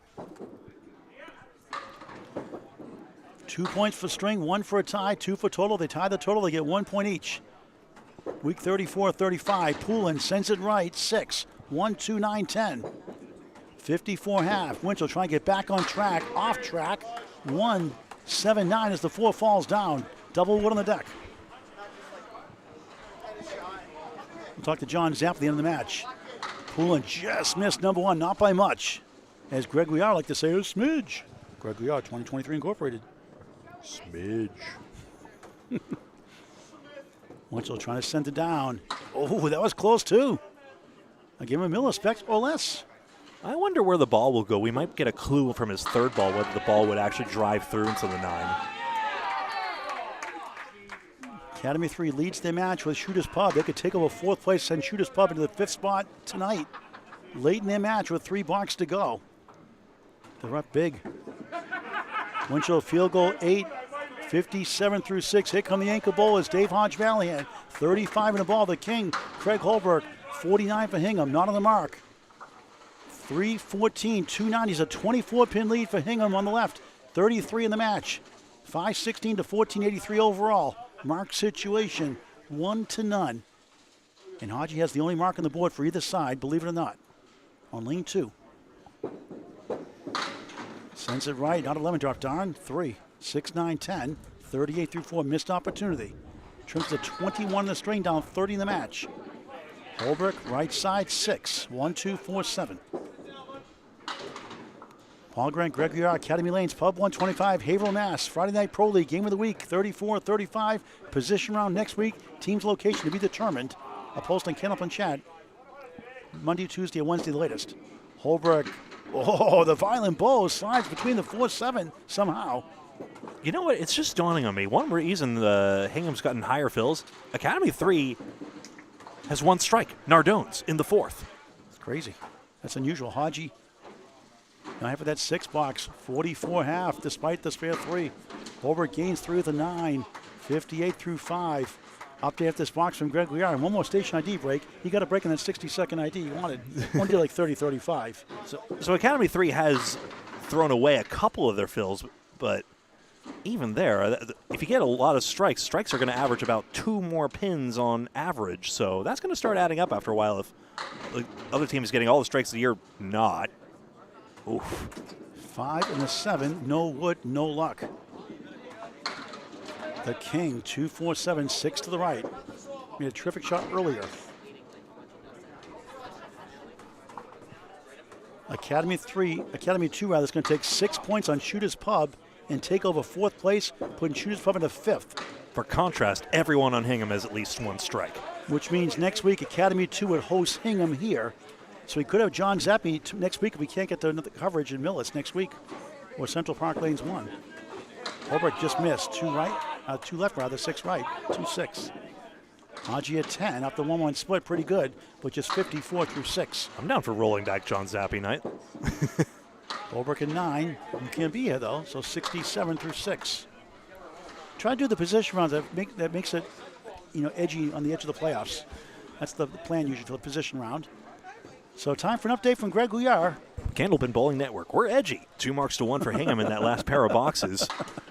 As it's 332 to 309, that is official. 23 pins up right there. No marks standing right now, so all those spares are filled with 6, incidentally. 6, 6, 6.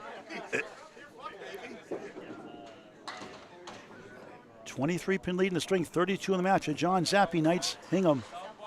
The left-hander, his final 4 boxes of the regular season before position round, before the playoffs. 4, 7, 6, 10 go down. Big break. 65 through 6 coming in. Scott Lapierre, 62. Not on marks. Nobody's on a mark right now. They're off the mark. 6, 10, 7 left. That would maybe to get to the 7. Zappi on 2 for a spare. Missed it. Same number of head pins for both teams. I have it as 1 more for Academy 3, in fact, actually. 4 more splits for Academy 3, so they're getting the breaks, if not the strikes. Cradapani at 130, Scott Douglas at 129, not enough. Oh, what a try by Lapierre. Shooters Pub goes down, and they're now 4 points behind the standings. Now in the 5th spot. And they won't get a home game next week now in position round. Zappi, a Paul Grand Special, missed the 2nd, make the 3rd. A 10, 75 through 7 in the 3rd. Lapierre at 10, 72 through 7. Let's pause 9.9 seconds for a final ID break from Greg Gouillart. Hi, this is still Candlepin Bowling Network. My name's Greg, that's Paul. Thank you all very much for your support just by watching. It really helps us out and it really helps the bowling community. That's our usual vibe. We have a lot of fun for the serious, good cause of promoting bowling.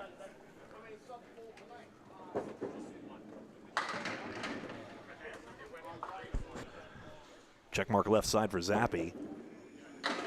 Lapierre, still they mix. Oh boy, that 10 gets over finally. Thank you. Pins are rolling too. Don't give up yet, but it's a 7 pin.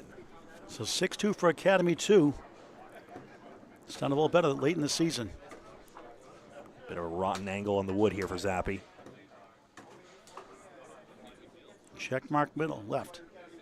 Try to plow through it for a spare. No. Scott staring at the 7 on lane 1. Wood to the right if he needs it.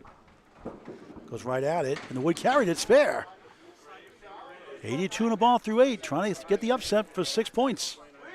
So 23 pins, it was a 3-mark advantage, now shaved to 2, presuming good count on this spare. Tin Jim and John with a 138 for Academy 2, and that 635, 579 win in that 3rd. 1790 to 1726. Academy 2, 6 points. Shooters Pub, 2 points. Yeah. Academy 2 now in 4th. Shooters Pub 4 behind them in 5th. That's a 3-object pin, 8 for John Zappi. I guess you can retire now. What a career he's had. His parents also bowled in 10-string tournaments growing up. He's loved watching Peter Flynn, Don Richmond, Dan Lasko, and Jack Sanick, and others. Dick O'Connell, you watch on TV. Bowling heroes of Craig Holbrook and Bob Whitcomb. He's bowled with them well over 20 years. Am I like one who viscerally cringes every time the spread eagle happens? It's that crunch of pins. You just hate to hear it. I like the lemon drop sound better. Oh, what a try. 2 in the 6. Nardone, easy path, spare. They go back-to-back. Their teammates, Scott Lapierre, now Mike Nardone joins the club. 76 in the ball through 7. Dags flies over the 6 for a 9. 88 through 7. As if to say, yeah, I did it. And Academy 3 only down 20 in the string, 29 in the match. They still have time to catch up. They have 2 spares to none. You want to be our gaffer? Talking to someone off camera. John Zappi twice had 10 marks in one string twice. I mean, he's had 5 consecutive strikes in the match also in the past in a row. Dagostino bombs away, baby! Speaking of strikes. Basically needs to mark out for a 400 on pace. 98 plus 2 in the 8th. Nardone wobbling 3 and 10. Tick-tock, tick-tock, tick-tock. And YouTube. Close here. Academy 3 trying to get 6 points at home. Nardone with the wood. Oh, wow. Bad wow. Go to your room, bad wow. 8 in the spare. 84 through 7. Red line right was the play, I'm afraid. Nardone, Paul Grand Special, missed the second, make the third again. 10, 94 through 8 on Candlepin. Poulin never. Put a buck in, Steve Poulin for him. That could be a Paul Grant special, I suppose, since you're on the same spot was available. $3 for Mike Nardone. Paul Grant Specials. Come on, Mike. 3 Paul Grant Specials tonight. $3. Oh, maybe 4. Maybe we'll round up to 20. He gave $5 for the tooth, though. All right, you covered, Mike. All right, here's the silent assassin, Chris Jones, trying to make some noise. He's got a check mark. Glen Gill, 65. Jones, 64 coming in, not on marks. Glen flops 5, 1, 2 in front, 6, 9, 10 left. Right side, rather. Speaking of offbeat shenanigans for a good cause, $118,000 now raised, now given to families, courtesy of Candlepins For Cancer. Try by Jones, and Gill comes back for the 6, but not the 10. Jones looking at the king and not Craig Holbrook. Yeah, that's pretty good money. Get paid out, $118,000. I'm sure it'll get higher and higher soon. Jones at 10, 74 through 7 in the final string. Position round next Friday night. Where will we be? Who will we cover? Stay tuned. Gill at 9, 74 through 7, each at 74. Main state eliminations tomorrow at 10 o'clock, 12:30 and 3. I'll be on YouTube, Michelle and Facebook. Saturday we'll join together on YouTube only, 10 a.m., 10 stringers, men and women finals. Greg. Great head pin accuracy for Chris Jones. 7 attempted, 6 executed. You're welcome. Decent wood, we think. 5-7 for the silent assassin. Glen Gill, 1, 3, 6, 10. Ace Paul Grant, I'm Greg Gouillart. This is Candlepin Bowling Network. It's free to subscribe. You can donate to Super Chat also. Help our network out for many expenses. Oh, what a try. It goes eventually somehow. Look at his face. Stolen spare. Gill, bouncy balls off with a 10. Big swing for Hingham there. Gill's like, come on, I did it the right way. What do you mean I didn't get the spare? Quality 10. 10, 84 through 8. Jones 84 on the ball. And now with the situation, it's 1 spare for Academy 3, 1 spare, 1 strike for Hingham. They have the lead in the string by a baker's dozen, 389, 376. Watch the lane cam. 22 in the match. Down in front. Devin Brooks, our most recent Pro Series champion. I can't get a pin cam over his head either. Regular season champion and playoffs champion are distinct titles, just like it is in the Pro Series, just like it is here in the Friday Night Pro League. Central 3 lopsidedly favored to do that, if not already as we speak. Any point won by Central 3 or lost by Exeter, and that is that. Pin inspection here by Winchell. You see a 7, 9, 10. Possibly between the wood and the 9 is my theory, but there's the intersection of the wood and the horizontal wood and the 9. Let's see. That's where he goes. Spare. Nice shot. Leveraging the spinning wood. That's equal to the task of Poulin's single pin spare, and another look at how he executed it. A little pin cam beforehand. And yes, playing the intersection there to get the gears to turn.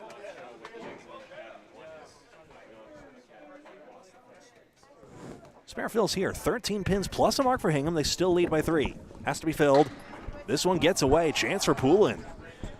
3 pins. We get an update in just a moment, Greg. I was talking to Candlepins for Shooters Pub. Heartbreaking loss today, them. Oilers number close enough. 6 down for Poulin, gains 3 on the mark. I had E written there. It approximates a 2.7-ish. Good enough. Rounds up. Just wide. Now a question of the third ball as well. And Poulin can get this check mark to go. He's on the object pin, and quelle surprise, the object pin just drives straight back. Triangles, check marks. Just plunks out like the head pin and 5 pin. Nice third ball there. Winchell escapes with 8. Poulin, darn near 10. Is it 10? Don't hit the button too quick. Oh, he did, actually. Interesting. According to Candlepins, looks like Central 1 and Millis may have wrapped up the 7th and 8th spot, playoff spot. If that's the case, we may go to extra next week, since you're not around anyway, and cover Hingham again and Shooters Pub in a battle for 5th and 6th. Maybe. We'll see. But Academy 2 is home. Actually, there'll be a Metro next week now. And we can't cover that unless Alex can do it in 3-4 matchup. Would C lie to us? We'll have something covered no matter what. I'd rather do Hingham again for John Zappi retiring. Let's see. That'd be a pleasant surprise for him. Again, we usually do the bubble teams if the top 8 are clinch up to tonight, which is not definite yet. We'll let you know by Monday or Tuesday or Wednesday latest who we're covering. Gregson called the final 2 boxes of the match. After these 2 boxes here. Actually, Greg, you can finish up if you like. What the heck. 9 bucks for Holbrook. Always a pleasure working with you, Greg. Close strength still here. Mallahan gets a 10 box, so maintaining the status quo here. 8 pins plus an extra strike for Hingham. Where are the strikes again? Friday Night Pro League playoffs 1 week from tomorrow. That's 8 days from now. Time of the broadcast of May 8th, 2026. That's May 16th. Still Nardone with the only Academy 3 strike all evening long. Holbrook 6 pins. Mallahan. Well, entry angle not approved of by the pins. He throws that left to right ball.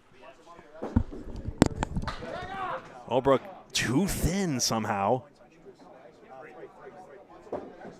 A bowler whose break I don't understand on his ball. He just throws a different ball for every house and just makes it work. Has a nice leave here for 10, and he gets it. 86 through 8. Mallahan equal to it. There's the 10 box. It's an 8-pin string, and that is official. We'll go to the full scoreboard here. You see it. 3 marks for Hingham and 3 marks for Academy 3 in that last pair of boxes here. Total still on the line, although Hingham is up by 4 marks in that regard, but still plenty of time for Academy 3 to run that down. Greg, if the top 8 are clinched out, we may cover Hingham again next week in Shooters Pub, because Shooters Pub can still get 4th from Academy 2. Will be here next week against Metro. Well, we'll go over that in just a moment. Lapierre, 9 pins on the fill. My multitasking abilities are struggling, I confess, but we'll get to that in just a moment. It's a 1-pin lead in the string, down just 8 in the match, just like that. Down 2 marks now to none. Flipping the right way around, Gregory. 1, 2, and 10 for Zappi. Mr. President. Could we have a bonus Zappi match next week, plus the playoffs the day after? Blank's right there for Scott. Does he tripped on the front wood? That's fine. Back-to-back spares. 3 spares in the 3rd string. 101 on the ball in the 9th. Dagostino can still get a 400, by the way, but he needs marks in both of these remaining boxes. Trying to strike 90, A plus 2 next. Or a double strike. That works too. He is on a strike right now. And now Academy 3 can get the lead for now, temporarily in the match. John Zappi, who already showcased a magnificent 140 middle string, leaves 9 with the front up, and he has 92 through 9. All right, so here's the situation. 9 box to go on the 3rd and final string. No overtime unless there's still playoffs. May 16th. Copyright Wallingford Life Skittles. There we go. Academy 3 have 2 in the match. Or rather, 2 in the string, down 7 in the match. Simon and I are back to crashing each other's streams. It's a delight. Into the 2-pin goes Lapierre. Phil is 3 on this one, so a lost opportunity just, and now Hingham definitely with the lead in both respects. Zappi head pin. 7-6. Well, at least we know it goes, and The Woods in the middle there. Lapierre sending the head pin through the gap. So much for 3 in a row. Tough break. Someone did that with the mirror image leave. Not much of a place for Zappi to play it. He basically just has to go red line left here and pray. Oh, he's tapped the wood and sent it off the wall. What a bid. He's overcut it. The bounce just did not cooperate. Chance to gain a few pins here, though. Lapierre gets stuck with a 7 box. The gain is 2. John Zappi finishes with a 346 triple. Scott Lapierre 365. We'll talk to John. The match is over either way. Nico, Shooters Pub will be home alone next week as Extras number 2. They go to Central 3 in a 1-2 matchup, so I don't have to worry about the music. Crowd of Pints said they would turn the music down for that match. So if I have to go solo, I'm going there. But Steve Kelly has a hard time getting extra as well. Greg's not available, and Alex Patton probably can't get there either. So more than likely going solo. That's okay. I can do it. Done it many times. Nardone head pin gets a diamond left side. Dagostino on a strike, looking for 400, looking for anything good out of this. 98 plus 2 bonus balls. There's 6. You think he liked that lead? I don't. Oh, tough break for Nardone, turning around almost. And again, the ball deflecting on him there. Ball weighs less than the pins. It's a cruel reality. Cut shot. Dagostino got a fill, got the wood, got the spare. 400 still alive. He didn't hear you, did he? There we go. That I had my head down. That was a fair 10, right? I believe so. Let me see. 10 box 104 in that case. No, they give me 9. 103. Rebecca, the angle looked strange. But I had my head down. Rebecca, if you need help financially, let me know on Facebook Messenger Paul Grant or contact Candlepins4Cancer.com. Glad to help you out if you need help financially. $500 checks at a time. 1, 3, and 5. Let us know if you need help with contacting Paul, Rebecca, and thanks. 3 and 6 for Dagostino, 8 fill, 126 through 9. At that big 20 previously. Just off target on the head pin here for Nardone. Dagostino needs this fill for needs the mark for 400. They want the points more than anything else. Last time I was here, Sean McDonald hit 398. Dagostino 3-6. Got it! Spares in the 10th. 136 in a ball. He requires 4. At a 156 first. A 9 box for Nardone finishes out with a 112 and a 327. We'll take an eagle ball this time. Sam's previous high 377. 9 for 10 on the head pin, and the fill is high. 6 make that 7 more for a 403. 403. The 7 pin is a troll. 403, Sam Dagostino. John Winchell has the only 400 in the team this year with a 405. Chris Jones is a 391. Craig Holbrook 388 early this season. John Zappi 370. Final 6 boxes, Greg. 24 pins plus a mark for Hingham. Sorry to interrupt there. That's all right. Pardon the interruption. Jones head pin. Good break up here and almost got a strike from behind. Gill's tried twice on the object pin. No love there. This Hingham team battle-tested for decades. They are a threat still in the playoffs to win it all, even though they're lower seed this year under 500. Glen was getting more marks off the head pin. Jones Wayward needs to hit the single pin. You don't have to tell him that. Just missed a spot.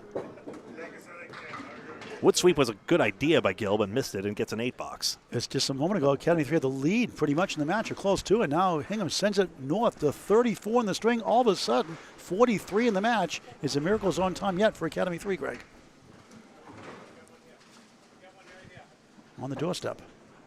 9 box for, this is 8, so 510, 476, just checking that's confirmed. 34 pins, still surmountable for Academy 3 in the next few. Gill finally gets a break here, 3-6-10. Jones is trying. Yanks this one, a 6-pack we call this one. Talk to John Zappi at the end of the match. The Pub 125 Kitchens closes at 9, but the drinks are still going. Maybe not at this hour, though. Gill again twice on the object pin, still can't get a mark, and Jones does the same thing of sending the head pin through the gap. It's amazing the patterns that develop in candlepin bowling sometimes. It'll be an 8-box here. Glen Gill 324. Chris Jones gets a 7-box here and a 339. Couple marks gained in that comparison. Steve Poulin is doing very well for himself in that 4th spot. Needs a double strike for 400 himself, but has had a very good evening. And obviously a couple marks not only would get him into the 390s, it could still put the string into view for Dave Hodge-Mallahan. Needs it all, and Hingham needs to get none for them to have a chance. 9-pin drop is part of the equation. Winchell on the head pin. It's a little thin. Splits the 7-8-10 with Wood. And Academy 3 story this season, close, close, close. Can't close it out. You're going to lose 6 points, it looks like right now. Wood is at an awkward angle for Poulin. Let's see where he goes with this one. High up on it, yes. Spins it right on in. And Greg will put the standings up at the end of the match. We'll update what we know so far. Winchell, good try on that one. Didn't have a solution for the 7-pin in the end.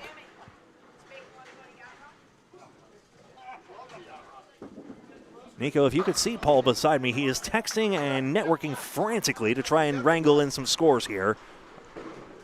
You know him, he will do as soon as he gets a chance. Kevin Dietrich cooled off tonight, just 300. Frank DeLuca, the 157 first, 367. Sean Shattuck, 293. John at Lower Lowe's, another 400 with the 136, 142, 123, 401. Dimitri Dynamite Dallas, 136, 118, 132, 386. Millis. That's 9. She drops splits. her age. Winchell will not strike. So that big lead by Millis was 64 after 2. They hung on to beat Riverwalk 1747 to 1736 by 11 pins. Poulin gets his single pin. Winchell getting his, though, surely slams the door, though. That's a tough loss for Riverwalk. They couldn't gain the ground on Millis. There's Academy 3 into the miracle zone. A miracle will be required.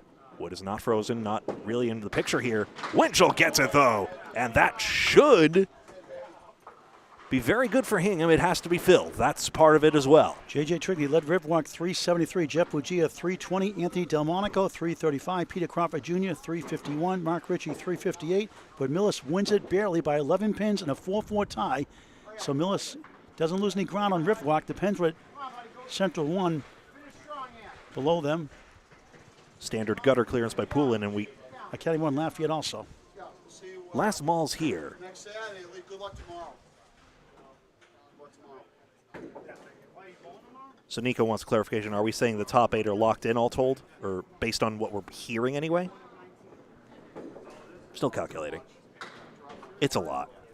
We need a strong secretary on Corey to sorting it all out. The fill is 4 for Poulin here, and that will shave it to 20, but then Winchell will fill more, and I'm afraid to say that's probably it. Just to mention, Rob Ficara, senior of Excellent Shooter Sports, with a great owner, one of the best in the business. We're going to video the first place Tuesday match at Excellence against John Winchell and Al Johnson's team at Exodus Tuesday, 7 p.m. Live coverage on YouTube on Candlepin Bowling Network. League Tournament Finals. When a bowler stands there and just waits, they're probably waiting on a ball return in this situation. What a time for that to happen. So it gives us a chance to look at the standings here, in fact. So again, going into this, both Hingham and Academy 3 at 2 points. So factor that in as well. But if we're saying the top 8 are locked in, and of course, so if Millis and Central 1 gained such that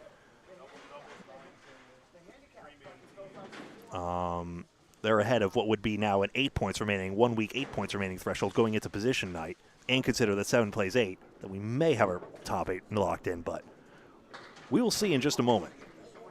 Darn, what a time for the ball setter to act up here. Academy Lanes does a great job here. There they come. You need a 60-second ID now, Greg, if you want. I think the joke's played out. Bob Lee, have I had my 3 times? I think I have. Okay, you win. I'm the fun police. Wee woo, wee woo, wee woo. Winchell loading up. This is a top of 20 pin advantage, and the fill's high. 8 more, 106, and a 334 for John Winchell. Steve Poulin, 388.